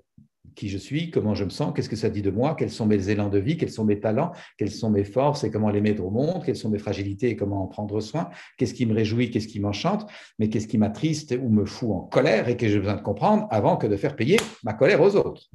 Pas vous faire un dessin, on est bien en train de parler d'un enjeu de santé publique. On a largement dépassé les enjeux du développement dit personnel. Nous sommes dans du développement social durable. Pour la simple raison qu'un citoyen pacifié se révèle un citoyen pacifiant. Il n'est pas tranquille dans son coin à fumer son pétard. Il est activement pacifiant par sa connaissance de soi, son engagement, sa vision pour le monde, la bienveillance qu'il habite, la force intérieure qu'il a travaillée et sa capacité à créer un phénomène d'encouragement, à créer un sillage. C'est un autre sujet. Donc, nous allons essayer de nous poser la même petite question. Comment ça va ? Avec deux clés de discernement que propose notamment la communication non violente. La première clé, c'est que nous ne pouvons pas ne pas ressentir. Nous ressentons tout le temps. Nous sommes un être de ressenti par nature. Nous sommes un cœur qui bat. Alors, nous sommes d'accord que sur ce cœur qui bat, nous sommes un être de ressenti par nature. Il s'est coulé une culture de non-ressenti. Une culture de prétention à tout résoudre par la raison, par l'esprit logique, l'intelligence logico-mathématique dont on a parlé il y a peu, le cerveau dit gauche. Et donc j'ai pu, il y a 20 ans maintenant, heureusement de plus en plus de gens réalisent qu'on a besoin d'apprendre à vivre le ressenti, à en faire bon usage, mais j'ai pu entendre il y a une vingtaine d'années des personnes qui disent « j'ai pas besoin de ton truc là sur les sentiments, moi je prends des décisions cartésiennes, logiques et mathématiques et ça va très bien, moi je sens rien. » Paf. Attends. C'est pas que tu sens rien, c'est que tu sens pas que tu sens. Ce qui est complètement différent. Parce que vous l'aurez perçu, si ce n'est même vécu, les émotions, le cœur qui bat, dont nous ne nous occupons pas, parce que la raison veut tout résoudre ou prétend tout résoudre, eh bien les émotions dont nous ne nous occupons pas s'occupent de nous. Et c'est ça la violence. Et le passage à l'acte. Et les mots abusifs ou qui font mal, qui blessent, c'est que nous n'avons pas pu discerner à temps qu'une émotion inconfortable nous habitait et qu'elle indiquait quelque chose et qu'il était temps que je m'occupe de moi pour formuler ces choses avec des mots que l'autre peut entendre. Ce n'est pas dans nos éducations. Donc, première clé de conscience, je ne peux pas ne pas ressentir, je ressens tout le temps. Et j'ai donc besoin d'apprendre à côtoyer mes sentiments. Quand j'ai l'occasion sur une estrade de conférence, je prends une chaise à côté de moi pour bien montrer, j'assois ma colère à côté de moi. Viens me dire ce que tu as à me dire. Tu n'es pas la partie la plus comique de mon être, mais tu as un message puissant et si je ne t'écoute pas, tu peux m'emporter ou me plomber. Et donc, je t'écoute. Et je mime ça pour bien montrer que c'est un dialogue intérieur avec une partie très, très vivante de moi. Mais parfois, c'est moins vivant et c'est quand même très, très pesant. C'est la tristesse. Alors, viens là, la tristesse. Je t'assois aussi à côté de moi. Viens me raconter ce que tu as à me dire. Et je rapproche la chaise pour dire que j'ai besoin d'une intimité avec ma tristesse, pour bien entendre son message. Je ne suis pas triste par hasard. C'est qu'il y a des choses à comprendre, à transformer, à demander, à accepter, des pages à tourner, peut-être des deuils à faire, en tout cas des processus dans lesquels entrer. Et si je ne fais pas ce travail d'accompagnement de ma tristesse pour qu'elle se sente bien comprise et honorée et me lâche un peu les baskets, eh bien, je la tire ma vie durant, comme une vieille casserole. Combien de personnes ne tirent pas des casseroles comme ça? Tristesse, non écoutée, deuil non fait, colère rentrée. Mon Dieu, la vie est censée être plus joyeuse que ça quand même. Alors, deuxième clé de conscience, à côté du fait que je ne peux pas ne pas ressentir, je ressens tout le temps. Deuxième clé, tout mon ressenti est pertinent. Et bienvenue, puisqu'il me parle de moi. Ça ne veut pas dire que tout mon ressenti est agréable, mais tout mon ressenti est pertinent parce qu'il me parle de moi. Et donc, nous évitons cette catégorisation très ancrée dans notre culture qui consiste à avoir des sentiments positifs et des sentiments négatifs, dans une pensée binaire. On y revient, rappelez-vous, on l'a vu tout à l'heure. une pensée séparante. Alors, on est encouragé à aller vers la joie, la tendresse, la douceur, mais la colère, la peur, la tristesse, le désarroi, ça n'est pas bien. Ce qui fait que, inconsciemment, nous mettons tout ça dans une sorte de cocotte minute. Je ne veux pas avoir ma colère parce qu'on ne m'aime pas si je suis en colère. Je ne veux pas montrer que je suis triste parce que j'ai l'air d'une mauviette ou d'un enfant. Je ne veux pas montrer que je suis ému parce que sinon, les autres vont prendre du pouvoir sur moi. Je dis oui alors que je pense non. Et tout ça, je mets dans ma cocotte minute. Mais la cocotte, elle n'est pas statique, hein, elle est dynamique, elle est posée sur le feu du temps qui chauffe. Et à un moment, même, ça pète, évidemment. Ça explose dans le passage à l'acte de la violence. Ou alors, les couvercles familiaux, sociaux, professionnels, parfois religieux, qui tiennent ma cocotte, sont tellement bien serrés qu'elle n'a pas l'énergie d'exploser, eh bien, elle implose dans le burn-out, dans la dépression et dans toutes sortes de maladies dont on sait aujourd'hui, beaucoup de médecines le confirment, que beaucoup de maladies sont le reflet d'impacts, d'émotions qui ont des impacts somatisés. Donc, nous avons besoin d'apprendre à faire bon usage des émotions. Et l'image que nous utilisons en communication non violente, c'est que les émotions sont comme des clignotants ou des signaux sur un tableau de bord. Pour piloter une voiture, c'est quand même drôlement précieux d'avoir des clignotants qui fonctionnent bien et qui indiquent donc que des besoins sont ou ne sont pas remplis dans la mécanique intérieure. Ça nous permet de piloter notre voiture en sécurité. Ça ne veut pas dire que tous les clignotants qui apparaissent sont confortables à voir. Vous sortez du bureau à 7h30, 8h le soir, pressé de retrouver votre compagnon, compagne et vos chers petits à la maison, et tout d'un coup, le clignotant vous dit « Attention, tu es sur la réserve, tu n'en as que pour 20 km. » La jauge à essence est à 0. Et zut alors, hein, la pompe n'est pas sur mon chemin, où est-ce que je vais en trouver une? Je n'ai peut-être pas ma carte bleue, je vais perdre du temps alors que je voulais mettre mes enfants au lit en arrivant. Voilà, il y a des inconforts à la clé, mais qui dira que c'est négatif d'avoir un clignotant qui te dit « Attention, tu as un besoin urgent, sinon tu ne fais pas ton chemin. » Ne mélangeons pas les registres. Hein. C'est inconfortable et c'est très pertinent. Dans nos cultures, nous avons tendance à juger que dès que c'est inconfortable, ah non, non, non, on ne s'en occupe pas, on met ça de côté. C'est bizarre. Hein. Imaginez que je pilote ma voiture en négligeant les clignotants. Je sors du travail, le clignotant me dit « Tu as besoin d'essence, tu es sur la jauge à essence. » « Oh, c'est pas grave, je me dis à moi-même, j'arriverai bien jusque-là, c'est 40 km, allez, je vais tirer sur ma réserve, on va voir. » Un peu plus tard, il y a un clignotant qui me dit « Attention, tu manques de liquide de frein, plus de pression dans le système de frein. » « C'est pas grave, on fera l'entretien plus tard, je peux très bien rouler comme ça, on va s'en sortir. » Je continue. Un peu plus tard, il y a un clignotant qui me dit « Attention, ton moteur chauffe, ton moteur chauffe. » « Oh, c'est pas grave, on fera l'entretien plus tard. » Et je néglige tous les clignotants qui m'indiquent qu'il y a des besoins urgents. Qu'est-ce qui va se passer? Vous rigolez, bien sûr, parce qu'il va passer sortie de route ou collision frontale avec un autre usager de la route, où il va y arriver panne sèche en race campagne. Je voulais rentrer chez moi, mais je suis en panne sèche sur le périph' ou dans la forêt. C'est malin.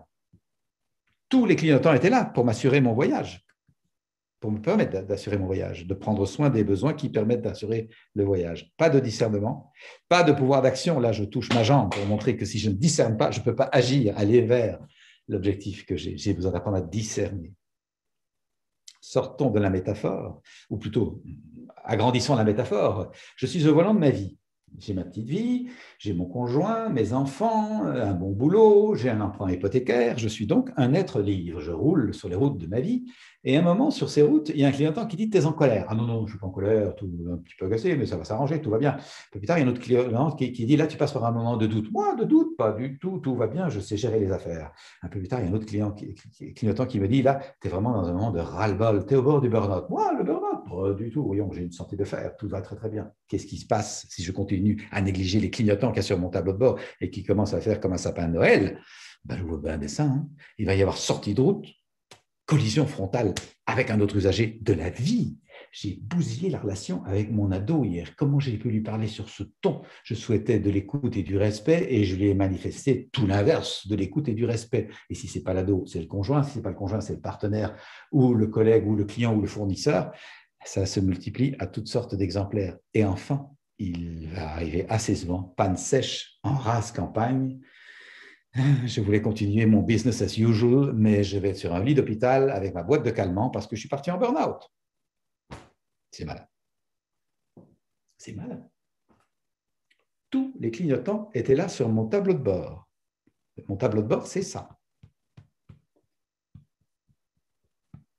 Ça me permet d'ajuster mon voyage, de retrouver le rythme juste, de réorienter mon choix, de réaimanter ma boussole pour être bien sûr que je suis dans la direction que je veux suivre, pas les événements autour de moi. Nous sommes équipés pour ça. Et effectivement, ça fait plus de 20 ans, 20 ou 25, je vous l'ai dit, que j'enseigne cette approche. J'ai acquis cette conviction profonde, nous autres êtres humains, nous sommes arrivés dans cette drôle de vie full option, comme on dit pour les voitures, avec toutes les options, je dirais, pour piloter la voiture, les paramètres, les senseurs, les capteurs, les radars, permettant de nous orienter vers ce que nous voulons en quittant ce que nous ne voulons pas. La seule chose qui nous manque, c'est le mode d'emploi. Or, il est tout près de nous. Hein. Il suffit de passer là. Passer là. Apprendre à écouter ce qui se passe ici. La première journée que j'ai passée avec Marshall Rosenberg en formation de cette approche, il nous dit « Je vous invite à couvrir la distance la plus grande qu'aucun être humain ne couvrira jamais ». Alors je l'écoute, moi qui avec mon sac à dos avais essayé de trouver du sens à travers la vie dans toutes sortes de villes, de voyages, de déserts, j'ai beaucoup aimé les déserts, et bien tout d'un coup voilà un être humain qui me donne la clé. Et la réponse c'est, eh bien c'est la distance qui sépare sa tête de son cœur et ça fait 40 cm. La distance la plus grande qu'aucun être humain ne couvrira jamais. Ça m'a complètement fait pivoter. Je réalisais que comme avocat, j'étais beaucoup dans ma tête et j'oubliais d'écouter mon ressenti. C'est en écoutant mon ressenti que je me suis mis en route pour changer ma vie et accompagner maintenant les gens à changer la leur. Donc, nous avons besoin d'apprendre à accepter qu'on ne va pas tout résoudre par le logico-mathématique, que c'est même très limité pour résoudre les vrais enjeux de la vie quotidienne, malheureusement. Enfin, pas malheureusement, on a d'autres canaux qu'on peut développer. Alors, je vous propose de vous reposer la même petite question. Comment ça va? Fort de ces deux clés, je ne peux pas ne pas ressentir et tout ce que je ressentis est bienvenu. Et je vais vous inviter d'abord à vous poser cette question dans les sentiments agréables. On s'occupera des désagréables ensuite. Avec cette clé-ci, les sentiments agréables renseignent des besoins nourris. Et tout à l'heure, nous verrons que les sentiments désagréables renseignent des besoins pas nourris. Assez souvent, vous êtes au clair avec la dimension des sentiments agréables. Quand vous êtes joyeuse, détendue, confiante, enthousiaste, soulagée, la plupart du temps, c'est que des besoins d'appartenance, de lien, de reconnaissance, de sécurité, de bonne compréhension mutuelle, évidemment de tendresse, de sens sont nourris. Et la plupart du temps, quand c'est agréable et que les besoins sont rencontrés ou nourris, nous le sentons plus ou moins, même si on n'a jamais pratiqué de communication non violente. Là où c'est plus précieux, ce qu'on travaillera dans un second temps, c'est quand les sentiments sont désagréables et qu'ils renseignent des besoins en creux, en manque. Est-ce que quand vous êtes triste, déçu, découragé, en colère, impuissante, morcelé, divisé, mal à l'aise, inquiète, est-ce qu'à ces moments-là, vous vous interrogez sur vos vrais besoins ? En vous disant, tiens, je suis triste parce que j'ai fait un super rapport pour le directeur général pour sa grosse réunion et je n'ai pas eu de feedback. J'ai besoin de reconnaissance et de feedback pour avancer dans mon travail. Je vais aller lui demander s'il peut me faire un feedback. Est-ce que vous faites cette démarche? Je suis triste, sentiment, ça renseigne mon besoin de reconnaissance et d'apprentissage et je mets en place une démarche. La plupart du temps, peut-être que vous le faites à votre niveau de pouvoir et d'éducation, mais la plupart des gens, quand ils ne se sentent pas reconnus, disent « ce sale patron ne me reconnaît jamais ». Et on est dans l'accusation, la reproche. Et d'ailleurs, je vais le bouder et je ne lui parle plus. Beaucoup de gens sont dans ces mécanismes très, très immédiats. Nous avons donc un grand bénéfice à apprendre à discerner ce qui se passe en nous pour comprendre nos besoins et faire des demandes claires et rentrer dans une dynamique constructive. Alors, première partie de l'exercice sur vous-même, si vous voulez bien. Je vais vous inviter à prendre un temps d'écoute seul avec vous-même de 2 minutes de silence, seul avec vous-même, pour clarifier les sentiments agréables qui vous habitent en cet instant et les besoins qui sont nourris. Et je vous propose de trouver au moins 3-4 sentiments. C'est quand même rare qu'on ne vive qu'un seul sentiment. 3-4 sentiments agréables maintenant, à cette heure-ci de l'après-midi, et 3-4 besoins qui sont nourris, juste là maintenant. Prenez ces 2 minutes si vous voulez bien.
Alors voilà pour les 2 minutes d'écoute des sentiments agréables et des besoins qui sont nourris. Je vous propose de vérifier le premier axe d'un radar intérieur que l'on va affiner tout à l'heure en cours d'exercice. Premier axe d'un radar intérieur, on peut imaginer ces radars qui tournent sur les bateaux dans tous les sens pour capter les risques éventuels dans tous les axes. Premier axe, c'est l'écoute de soi. Comment est-ce que je me sens quand je prends ce petit moment pour clarifier comment je me sens dans cet instant même? Qu'est-ce que ça m'a fait que de m'arrêter pour ouvrir mon discernement à réaliser ce que je ressens d'agréable maintenant et quels sont les besoins nourris? Est-ce qu'il y a un bénéfice ou pas? Vérifiez juste intérieurement.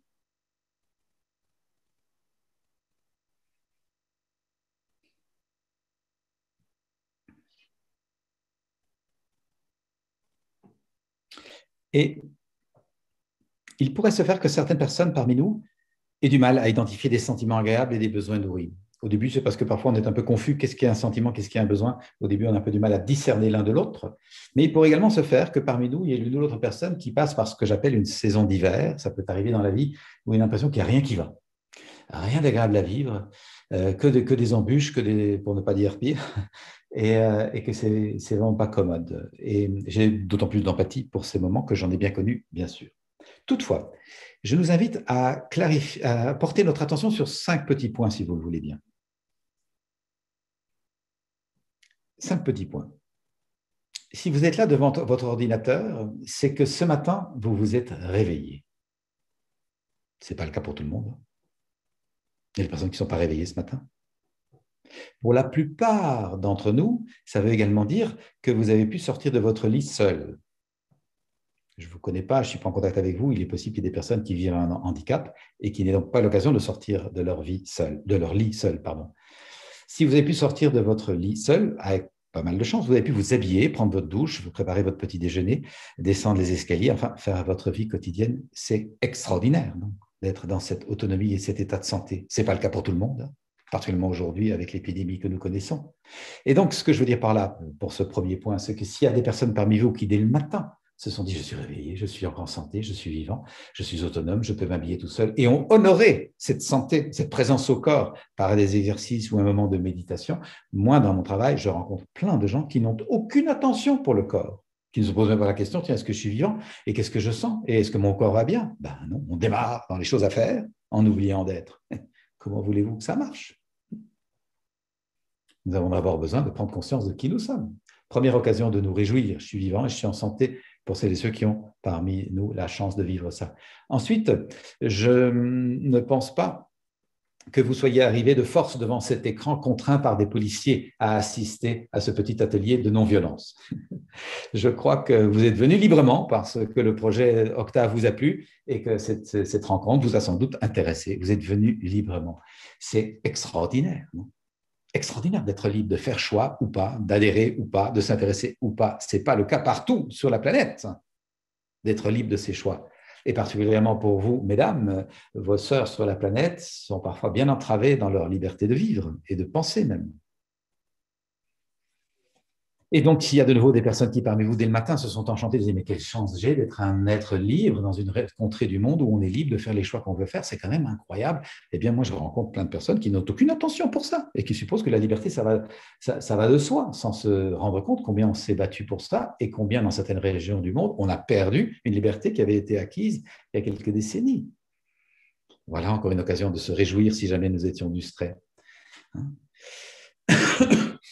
Ensuite, je ne sais pas dans quel pays vous êtes, et peut-être certains sont dans des pays où effectivement il y a un couvre-feu ou des dangers de guerre. En principe, assez souvent, nous sommes dans des régions du monde où nous sommes en paix, et en paix depuis des années. C'est incroyable, non? Moi, j'habite la Belgique, qui était un champ de bataille tous les 25 ans, il y a 80 ans à peu près, parce que les armées traversaient la Belgique dans tous les sens, et on est en paix depuis 70 ans, mais c'est incroyable, non? Eh bien, je sais qu'il y a des personnes qui ne pensent même pas que ça vaut la peine d'avoir une considération pour ça et que c'est fragile la paix. Ça pourrait se perdre si on est un peu distrait et maladroit et qu'on cultive la culture du malheur et de la division et de la séparation. Donc, nous avons encore une occasion de nous réjouir. Enfin, je pense, si vous êtes là, c'est que vous avez dormi au sec et redormirez au sec ce soir, et que vous avez bien mangé dans la journée et remangerez bien tout à l'heure. Rien qu'en prenant connaissance de ces 5 petits points choisis par hasard, évidemment, nous pouvons mesurer que quelles que soient par ailleurs nos difficultés, peut-être même nos traumatismes, parce que la vie n'est pas toujours commode, on est bien d'accord, nous sommes quand même déjà parmi les happy few de la planète. Et nous aurions pu être distraits et nous enrouler sur ce qui ne va pas, sur ce qui ne va plus, sur ce que je ne veux pas, sur ce que je ne veux plus. Je m'enroule, je tourne là-dedans, sans voir ce qu'il y a. Ce dont j'hérite simplement parce que j'habite cette partie-là du monde.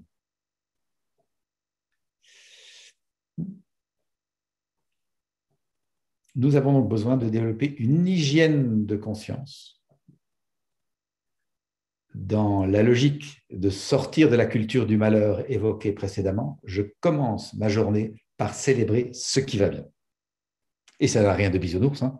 C'est parce que c'est du réalisme. Il y a bien plus de belles et bonnes choses qui se passent sur la planète que de choses tragiques.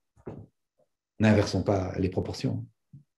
Bien plus d'avions qui arrivent à l'heure avec toute leur cargaison, et c'est un miracle de technologie et de savoir-faire humain, que d'avions qui s'écrasent. Je ne dis pas qu'il ne faut pas s'intéresser à celui qui s'écrase pour renforcer encore les mesures de sécurité et avoir de la compassion pour les personnes concernées par l'accident. Toutefois, la vraie réalité, c'est que si nous célébrions tous les avions qui arrivent à l'heure avec toute leur cargaison, il ne resterait que peu de temps pour se plaindre de celui qui, malheureusement, le risque zéro n'existant pas, a dysfonctionné, et ainsi de suite. Donc, c'est vraiment du réalisme, ce n'est pas de l'angélisme. Regardons la réalité telle qu'elle est. Et ça, c'est une hygiène citoyenne à mes yeux. C'est ce que j'appelle d'ailleurs dans mon travail de l'intériorité citoyenne. Une vie intérieure au service d'une citoyenneté engagée et puissante. Voilà le bénéfice d'écouter les sentiments agréables et les besoins satisfaits. Nous y reviendrons un petit peu tout à l'heure, après avoir aussi consacré un petit moment à écouter les sentiments désagréables et les besoins pas satisfaits. Pas de pensée binaire, ce n'est pas parce qu'il y a toutes ces belles choses qui se passent que j'oublie les désagréments, mais inversement, ce n'est pas parce qu'il y a des désagréments que j'oublie les agréments, ce qui va bien. Et donc, je reste centré, posé entre toutes les parties de moi. Je reste un être équilibré, qui se nourrit de ce qui va bien pour être inspiré, stimulé, comme on se nourrit d'une bonne nourriture pour avoir une santé physique qui permet de traverser les difficultés. Eh bien, mon être psychique a besoin aussi d'une belle et bonne nourriture pour traverser les moments difficiles et douloureux, parce qu'évidemment qu'il y en a dans la vie. 2 autres minutes pour écouter les sentiments désagréables, les besoins pas satisfaits. Et je vous donne une petite clé très puissante pour écouter cette partie de nous. Très puissante à mes yeux, en tout cas, vous le verrez, si vous voulez.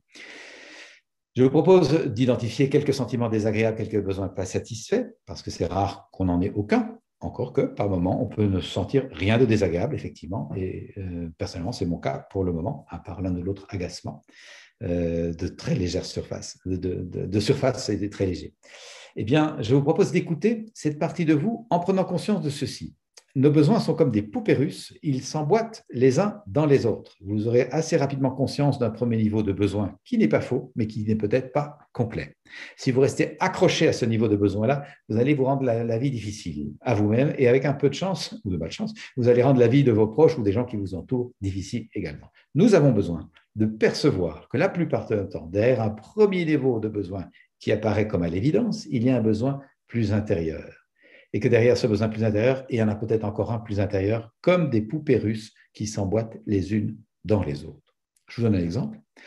Quand je vous propose maintenant d'aller voir les sentiments désagréables, vous pourriez vous dire « Ah oui, une partie de moi qui est en colère parce que mon conjoint, mon partenaire, mon amoureux, mon amoureuse ne m'écoute jamais. » Je suis en colère, sentiment désagréable, ça renseigne mon besoin d'être écouté. Ce n'est pas faux. On a besoin d'être écouté dans une vie d'homme ou de femme, et particulièrement si on est en couple, c'est évident. Toutefois, si c'est à ce point douloureux, et là, je ne vous demande pas de me croire, mais peut-être juste d'entendre quelques années de pratique. Si c'est à ce point douloureux dans ce couple et que je n'ai pas réussi à résoudre ça, c'est qu'il y a un enjeu sous-jacent, une poupée russe plus petite, derrière ce besoin d'être écouté par mon conjoint. La plupart du temps, ce que j'observe dans mon travail, c'est que petit à petit, la personne va reconnaître, mais au fond, je ne m'écoute jamais. Je suis en colère parce que j'ai besoin d'apprendre à m'écouter. La colère partait contre l'autre, mais finalement, elle me parle de moi. J'ai besoin d'apprendre à m'écouter, je ne m'écoute jamais. Quand je prends conscience, poupée russe plus intime, que j'ai besoin d'apprendre à m'écouter, eh bien, je réalise que j'ai besoin d'apprendre à me connaître. Je ne me connais pas bien. Pour apprendre à me connaître, j'ai besoin d'apprendre à passer du temps avec moi-même. Passer du temps avec moi-même, je ne fais jamais ça. Je cours de choses à faire en choses à faire. Je ne m'assieds jamais avec moi. J'ai besoin de passer du temps avec moi-même pour mieux me connaître. Ouh là. Et quand je prends conscience de ce besoin-là, je vais assez vite percevoir, mais j'ai aussi besoin de comprendre mon conjoint. Et pour comprendre mon conjoint, je devrais passer du temps à l'écouter. Je ne l'écoute jamais. Et on est parti de « tu ne m'écoutes jamais ». Et ça peut casser vraiment l'ambiance de la vie de couple, si pas le couple lui-même. On est allé voir que derrière ça, je ne m'écoute jamais, j'ai besoin d'apprendre à m'écouter, j'ai besoin de prendre du temps avec moi, j'ai besoin de m'asseoir pour me comprendre, j'ai besoin aussi de comprendre mon conjoint, j'ai donc besoin de passer du temps à le comprendre. Et je ne demande de nouveau pas du tout de me croire, mais juste de l'entendre. On est arrivé à l'endroit où j'ai un pouvoir de transformation qui est considérable. Ça, c'est le pouvoir de la non-violence, aussi puissant que négligé. Je ne vais pas changer l'autre, je n'ai pas de pouvoir sur l'autre. Il s'agit enfin de l'accepter. Je vais changer ma façon d'être avec l'autre. Et ça, inévitablement, ça amène l'autre dans l'écosystème à s'aligner, parce que je ne suis plus au même endroit. Et je vais donc de nouveau créer le climat d'écoute que je souhaite avoir en retour. Je ne dis pas que ce soit magique, que ça change tout de suite. Ce que je dis pour l'observer depuis des années, c'est que petit à petit, ça change l'écosystème de la relation. Donc, simplement comme une ouverture, si vous écoutez maintenant vos besoins non nourris, vos besoins en creux, développez votre intuition qu'il y a peut-être des besoins plus intimes qui vont vous rapprocher de vous-même et de l'endroit où vous avez un pouvoir pour changer les choses. 2 minutes de présence à vous-même. Allez-y.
Alors, nous arrivons doucement au bout de nos 2 minutes d'écoute des sentiments désagréables et des besoins pas satisfaits, avec possiblement une vision perspective de poupées russes qui s'emboîtent les unes dans les autres. En tout cas, c'est ce que je propose de garder à l'esprit par la suite, dans les jours qui viendront. Petit décodage de ces 2 moments de présence à soi. Ce que nous avons travaillé là, c'est un enjeu fondamental de la relation, qui est la relation à soi. Et ce que nous avons pratiqué plus concrètement, c'est de l'écoute de soi, et donc de l'auto-empathie. Nous appelons ça comme ça dans notre jargon. J'ai de l'empathie pour l'humain que je suis. C'est-à-dire, vous le savez, l'empathie, c'est la présence au ressenti et au besoin, à ce que l'autre vit. En principe, l'empathie pour l'autre, c'est je suis présent à ce que tu vis. Ça veut, à la différence de la sympathie qui est si tu es triste, je suis triste avec toi, si tu es en colère, je suis en colère avec toi, si tu as peur, j'ai peur avec toi, ça c'est la sympathie.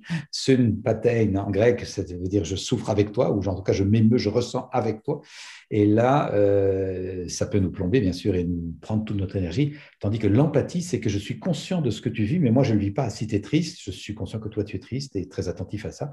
Et cependant, je ne suis pas triste. Si toi, tu es en colère ou tu as peur, je suis conscient que tu es en colère et que tu as peur. Et je t'apporte mon écoute et mon attention, ma bienveillance. Mais moi, je ne suis pas en colère et je n'ai pas peur. Ça crée de la force et ça permet à l'autre de revenir plus facilement. Donc, nous avons développé ici de l'empathie. Je suis présent aux parties de moi. Cet axe est complètement négligé dans nos cultures, malheureusement, alors qu'il est la clé de ma capacité à m'exprimer avec justesse et à bien comprendre l'autre avec bienveillance. Comment voulez-vous comprendre l'humain devant si vous ne comprenez pas l'humain dedans? Comment voulez-vous, par miracle, avoir de l'écoute par là-bas alors que vous n'avez aucune par ici? Et l'empathie va par miracle se développer par là alors qu'elle n'est pas développée au quotidien par ici. Si vous entretenez des rapports de force et de non-écoute de vous, inévitablement, ça se ressent dans votre façon d'être avec les autres. Et de nouveau, vous pouvez voir qu'on a largement dépassé les enjeux du développement dit personnel. On est dans du développement social durable.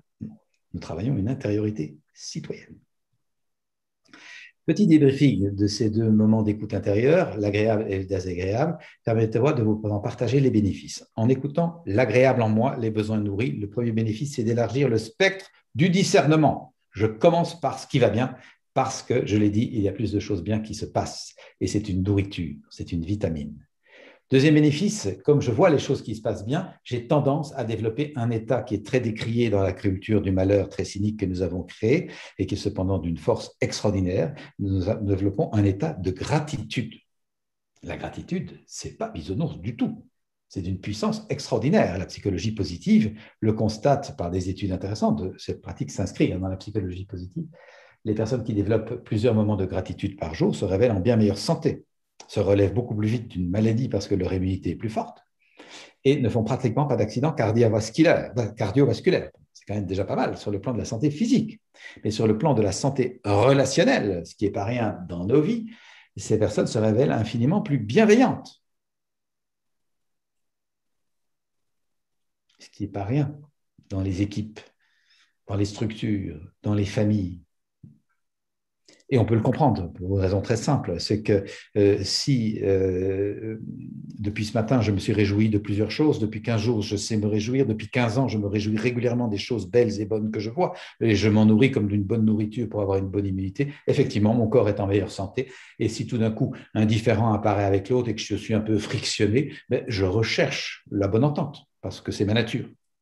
Je m'oriente vers ça. Les circuits neuronaux sont orientés vers comment va-t-on retrouver du lien et une bonne composition dans notre relation. Mais si depuis ce matin, depuis il y a 15 jours, depuis il y a 15 ans, je m'enroule sur tout ce qui ne va pas, tout ce que j'aime pas, tout ce que j'aime plus, en ne bougeant rien à ça, en me plaignant de tout, clairement, si la relation devient un peu frictionnante avec l'autre, ce qui ne manque pas d'arriver tôt ou tard, je lui casse la gueule ou je lui envoie le mail agressif, ce qui est la version contemporaine du Gourdin de Cro-Magnon.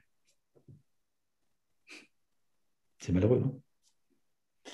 Les moments de gratitude devraient être sponsorisés par la sécurité sociale. C'est un enjeu de vie sociale que de savoir se réjouir de ce qui va bien. Et vous l'aurez perçu, rien n'est plus pénible que de côtoyer des personnes qui se plaignent de tout. C'est fatigant. Alors voilà les bénéfices de l'écoute des sentiments agréables. Élargir le discernement, développer la gratitude. Et le troisième, et pas des moindres, c'est me donner l'occasion de m'aligner sur ce qui fait sens pour moi. Quand je décode ainsi ce qui m'apporte des joies, je clarifie ce qui fait sens pour moi. Pour la simple raison que tout ce qui fait joie fait sens. Et inversement d'ailleurs, tout ce qui fait sens fait joie. J'anime un atelier sur ce sujet. Mais si un jour vous êtes perdu vous demandant quel est le sens de votre vie, revenez à vos occasions de joie. Une tablée familiale? Qu'est-ce qui était nourri en vous, les besoins? Amitié, partage, sincérité, humour, rencontre, légèreté ou profondeur. Voilà les ingrédients de votre joie. Remettez ça dans votre vie. Vous avez adoré une randonnée en montagne avec des amis, une nuit à la belle étoile. Qu'est-ce qui a été nourri en vous? Espace, solitude, nature, profondeur, inspiration. Vous avez les clés de votre joie. Remettez ça dans votre vie. Nous avons besoin de rémonter notre boussole régulièrement en sachant décoder nos joies. Ce n'est pas un exercice bénin, je peux vous assurer que c'est celui-là même qui m'a fait pivoter à l'intérieur de moi-même et quitter un métier qui ne me convenait plus et m'aligner sur un métier qui m'apporte tant de joie. Et aujourd'hui, je vois évidemment beaucoup de transition. On est vraiment dans une période de transition. Beaucoup de personnes veulent quitter, comme je le vois beaucoup dans le chat ici, je vous ai suivi dans le chat, des structures dans lesquelles elles ne sentent pas pouvoir vivre l'épanouissement qu'elles souhaitent. Elles pensent, comme la phrase d'Einstein, qu'une vie meilleure est possible. Et elles se mettent en route pour ça. De l'autre côté, en écoutant les sentiments désagréables et les besoins pas satisfaits, nous avons également deux bénéfices. La première, c'est d'identifier ce qui ne va pas et cesser de mettre ça dans la cocotte minute en s'en occupant pas, au risque que ça explose. Parce que si je ne m'occupe pas de mon besoin d'être écouté par mon conjoint en le décodant plus ou moins comme je vous l'ai proposé, tôt ou tard, ça va bousiller ma vie de couple. Donc, je me prends soin à temps. Et donc, la deuxième mesure, le deuxième bénéfice, c'est de mettre en place justement une stratégie, un comportement qui me permet de prendre soin du besoin. Voilà le grand bénéfice, à prendre du temps d'écoute. Comment ça va? Comment je me sens? Comme une hygiène de conscience. Dans mon premier bouquin, Cessez d'être gentil, soyez vrai, je proposais de se poser cette question 3 minutes, 3 fois par jour. Ça peut paraître anecdotique, et cependant, c'est extrêmement puissant. Ceux qui, parmi vous, jardinent, savent qu'il ne faut pas des heures devant son géranium ou devant sa laitue pour qu'elle pousse, mais un petit soin régulier. Apporter l'eau, vérifier l'ensoleillement, enlever les limaces ou les mauvaises herbes. Petit entretien simple permet au géranium ou à la laitue de pousser. C'est un jardinage régulier. Et ça ne peut pas ne pas pousser. Ceux qui jardinent savent, la puissance de la vie est considérable. Voilà.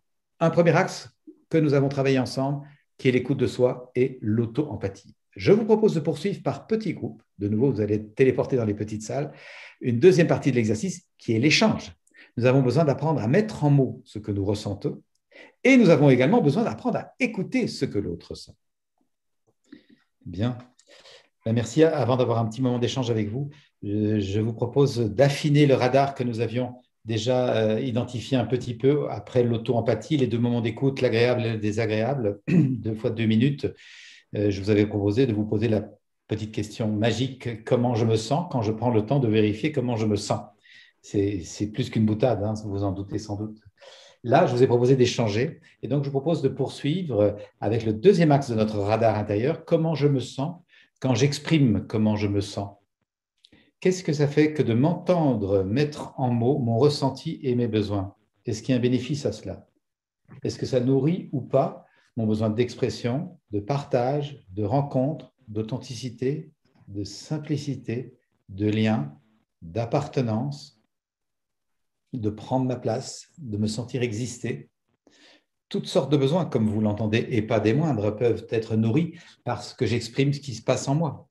Si vous avez goûté un bénéfice même infime à cet exercice, eh bien, vous avez une clé pour la vie quotidienne.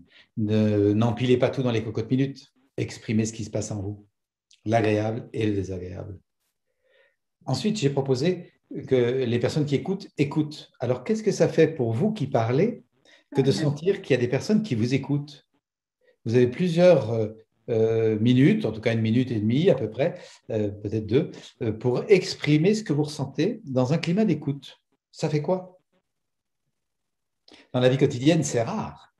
Si vous regardez bien, vous n'avez pas 30 secondes pour dire quelque chose que l'interlocuteur a déjà une question, une remarque ou est parti avec ses considérations à lui ou à elle et vous n'êtes pas écouté. Ça fait quoi que d'être écouté?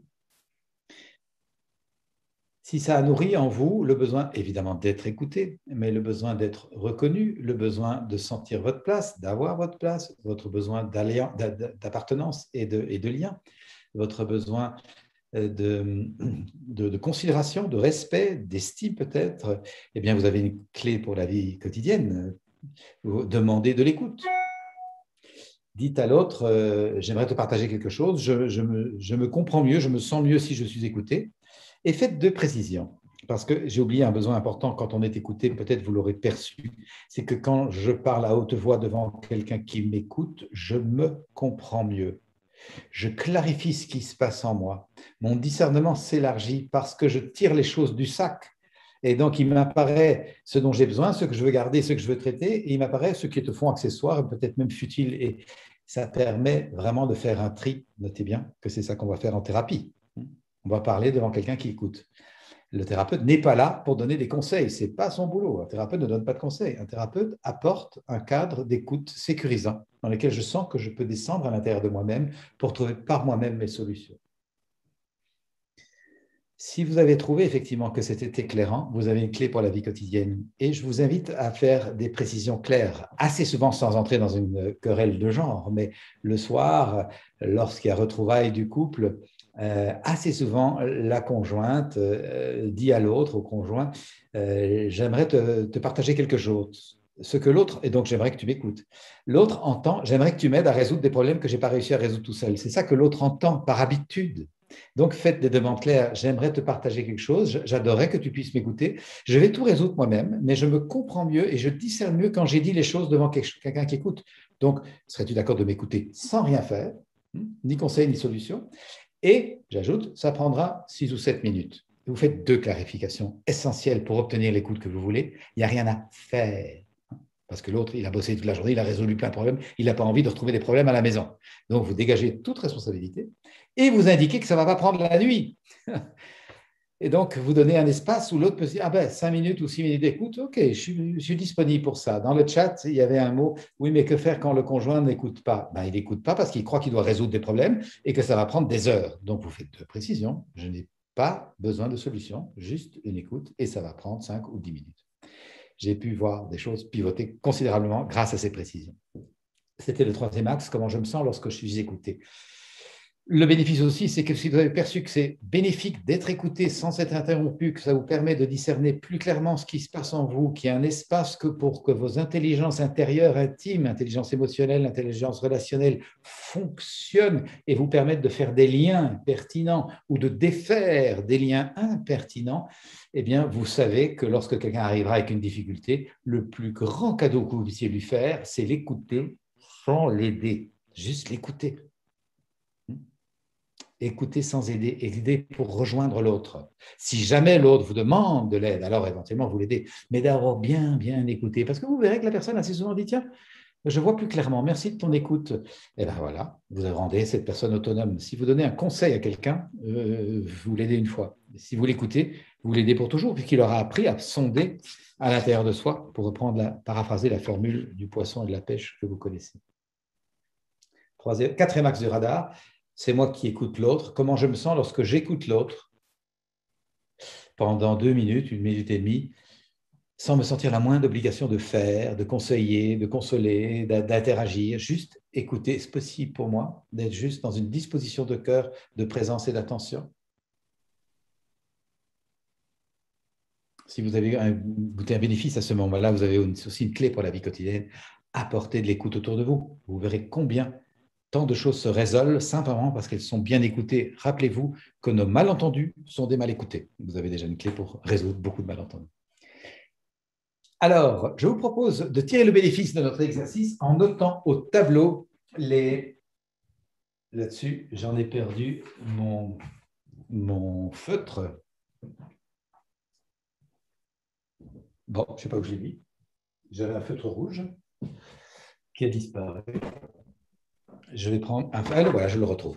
Je vais noter au tableau, si vous le voulez bien, les besoins que vous aurez rencontrés. And you can talk in English if you want to share the needs you've met that are met or unmet. What are your needs when you ask to yourself, how am I? How do I feel?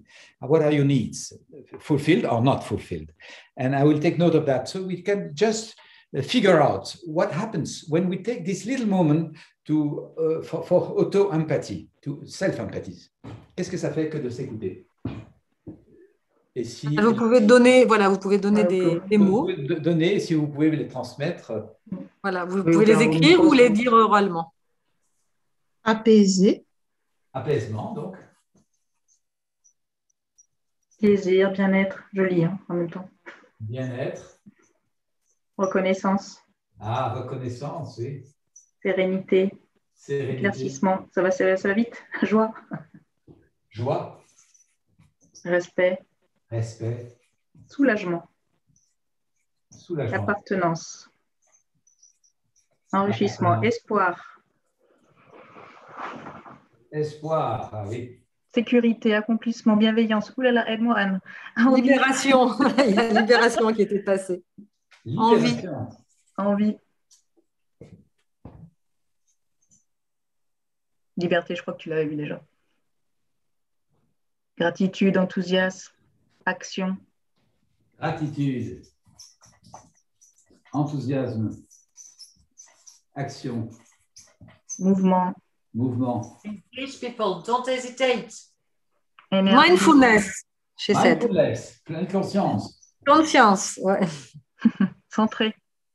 Centration. Fulfillment. Fulfillment. Écoute. Écoute. Sens. Sens. Partage. Partage. Lien. Clairvoyant. Existant. Recentrage.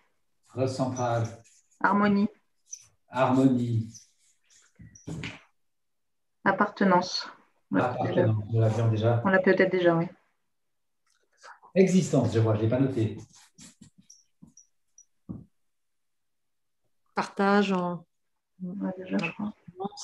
Bien, l'exercice, vous l'avez compris, c'est qu'on pourrait remplir plusieurs tableaux. Je vais relever mon pupitre pour vous parler en face. On pourrait remplir plusieurs tableaux avec la liste de tous nos besoins. Vous connaissez certainement la pyramide de Maslow qui met un peu d'ordre dans les besoins humains. Ce qui, moi, me touche dans cet exercice, c'est de nous permettre de prendre conscience qu'en 2 fois 2 minutes d'écoute de nous-mêmes, et en 2 fois quelques minutes d'échange et de partage avec 2 autres personnes, nous réalisons que sont vivants en nous, de façon nourrie ou peut-être pas nourrie, mais en tout cas vivante, des besoins d'apaisement, de bien-être, de reconnaissance, je ne vais pas les lire tous, d'appartenance, de sécurité, de bienveillance, des besoins aussi importants que de sens, d'écoute, de fulfillment, de centration, de mindfulness, donc pleine conscience, d'existence ou d'harmonie. Ce n'est pas des petits besoins. Qu'est-ce qui a permis ça ? Si ce n'est la présence à soi et la présence à l'autre, à ce qui est vivant en soi, à ce qui est vivant en l'autre. Or, si vous regardez ces besoins, c'est le patrimoine commun de notre humanité. Partout où vous irez sur la planète, vous verrez des gens qui cherchent ça. Autrement dit, vous ne trouverez pas, je pense, sur la planète, des gens qui vous disent l'apaisement, ça ne sert à rien, le bien-être, c'est nul, moi, je n'ai pas besoin de reconnaissance et la sérénité, j'en ai rien à fiche. Je pense que partout où vous irez sur la planète, vous trouverez des gens qui cherchent ça, qui voudraient vivre ça. Et ça, c'est l'hypothèse de travail de la communication non violente, c'est que nous avons, à travers la planète, les mêmes besoins fondamentaux. Nous avons les mêmes besoins fondamentaux. Alors, arrêtons de nous bagarrer pour des besoins. Ce qui nous met en guerre, ce n'est pas les besoins, c'est les stratégies que nous mettons en place pour nos besoins. Nous n'avons pas tous les mêmes stratégies, c'est-à-dire la même façon de mettre en place nos besoins. Certains, pour s'apaiser, ont besoin de fumer une cigarette. Au contraire, d'autres ont besoin d'aller faire un jogging. Ce n'est pas la même stratégie, mais c'est le même besoin. Et ainsi de suite. Et je vous donne 2 exemples. Je me suis occupé de jeunes de la rue qui jouent du cutter dans les transports en commun, balancent des pavés dans les vitrines ou taguent les murs. Je n'aime pas la stratégie. Mais quand je vais causer avec eux pour aller à la rencontre des besoins et qu'ils me disent « mais moi, personne ne me connaît, mais mon tag sur le mur de la mairie, il est dans tous les journaux de la commune, je suis reconnu. » Et moi, je suis tout seul dans mon coin. Mais là, les copains m'ont dit, viens, on va faire un casse dans la rue piétonnière, on va bousiller toutes les vitrines. Tout d'un coup, j'ai un groupe avec moi, j'appartiens. Et en plus, moi qui joue d'habitude tout seul au volleyball dans une cage en béton, tout d'un coup, je me sens vivant, hyper excitant. Quand tu balances un pavé dans une vitrine, l'adrénaline circule. Alors, je vous pose la question droit dans les yeux. Vous pouvez vivre sans être connu, vous ? Vous pouvez vivre sans appartenance ?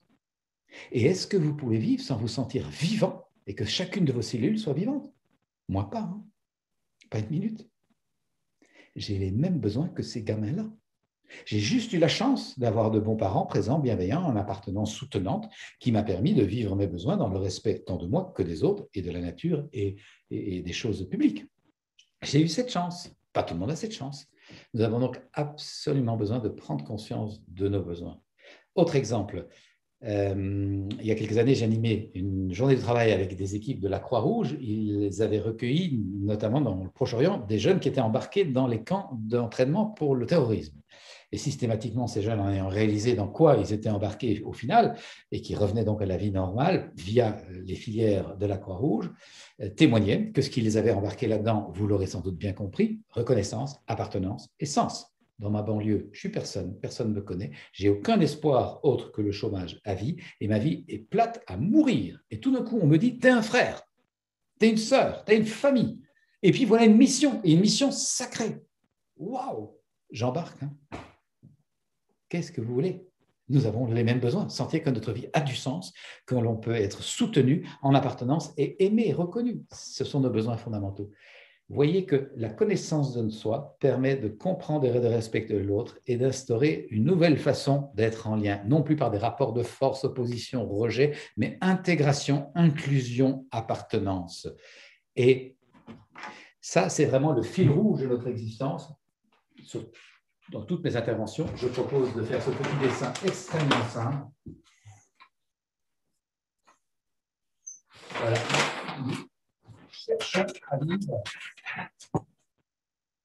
C'est un PowerPoint bucolique. Vous voyez, j'habite la campagne et on est loin des technologies modernes. PowerPoint bucolique pour indiquer, tous les dessins ont leurs limites, mais indiquer que nous cherchons à vivre alignés sur notre fil rouge, sentir que cet état de paix intérieure stable, transportable et contagieux, dont j'ai parlé tout au début, croît en nous de plus en plus. Et que nous pouvons donc éviter ou ressortir de ce que nos systèmes éducatifs, nos systèmes de pensée, nos mindsets, nos habitudes de langage, faire ce qu'on a toujours fait, obtenir ce qu'on a toujours obtenu, éviter de nous retrouver pris dans ce que j'appelle nos enfermements. Je suis pris dans des enfermements de systèmes de pensée et ça peut se révéler infernal. Nous avons besoin de développer cette conscience, observer nos enfermements, les comprendre, nous asseoir avec eux, nous poser la question magique qu'on vient de travailler. Comment ça va? Comment je me sens? Qu'est-ce qui fait sens pour moi? Vers où j'ai envie d'aller? Qu'est-ce que je voudrais quitter? Comment je peux transformer ce que je voudrais quitter? C'est un travail, hein, petit à petit, réaligner ma vie sur mon élan de vie. Je dis bien petit à petit, hein. C'est un jardinage.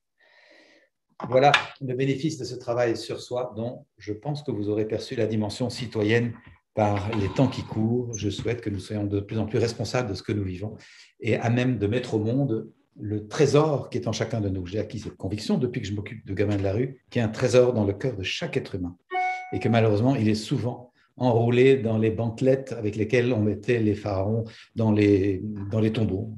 On est sous une dalle de béton avec des bandelettes sur notre trésor au lieu que de le mettre au monde. Call to action. Je vous propose, dans les temps qui viennent, d'observer les 5 programmations dans votre vie, de vous asseoir avec elles, de faire votre petit bilan régulièrement pour pouvoir voir, ah oui, là, j'étais dans des rapports de force, j'aurais pu être plus à l'écoute. Tiens, là, j'étais dans la méfiance, j'aurais pu apprendre à faire confiance. Tiens, là, je suis dans le contrôle. Tiens, est-ce qu'il n'est pas temps que je lâche prise et que j'apprenne à faire confiance? Tiens, là, j'étais dans la division, séparation, est-ce que je n'ai pas pensé plutôt l'inclusion? Observez ça avec bienveillance et bonhomie. C'est comme ça qu'on se transforme petit à petit.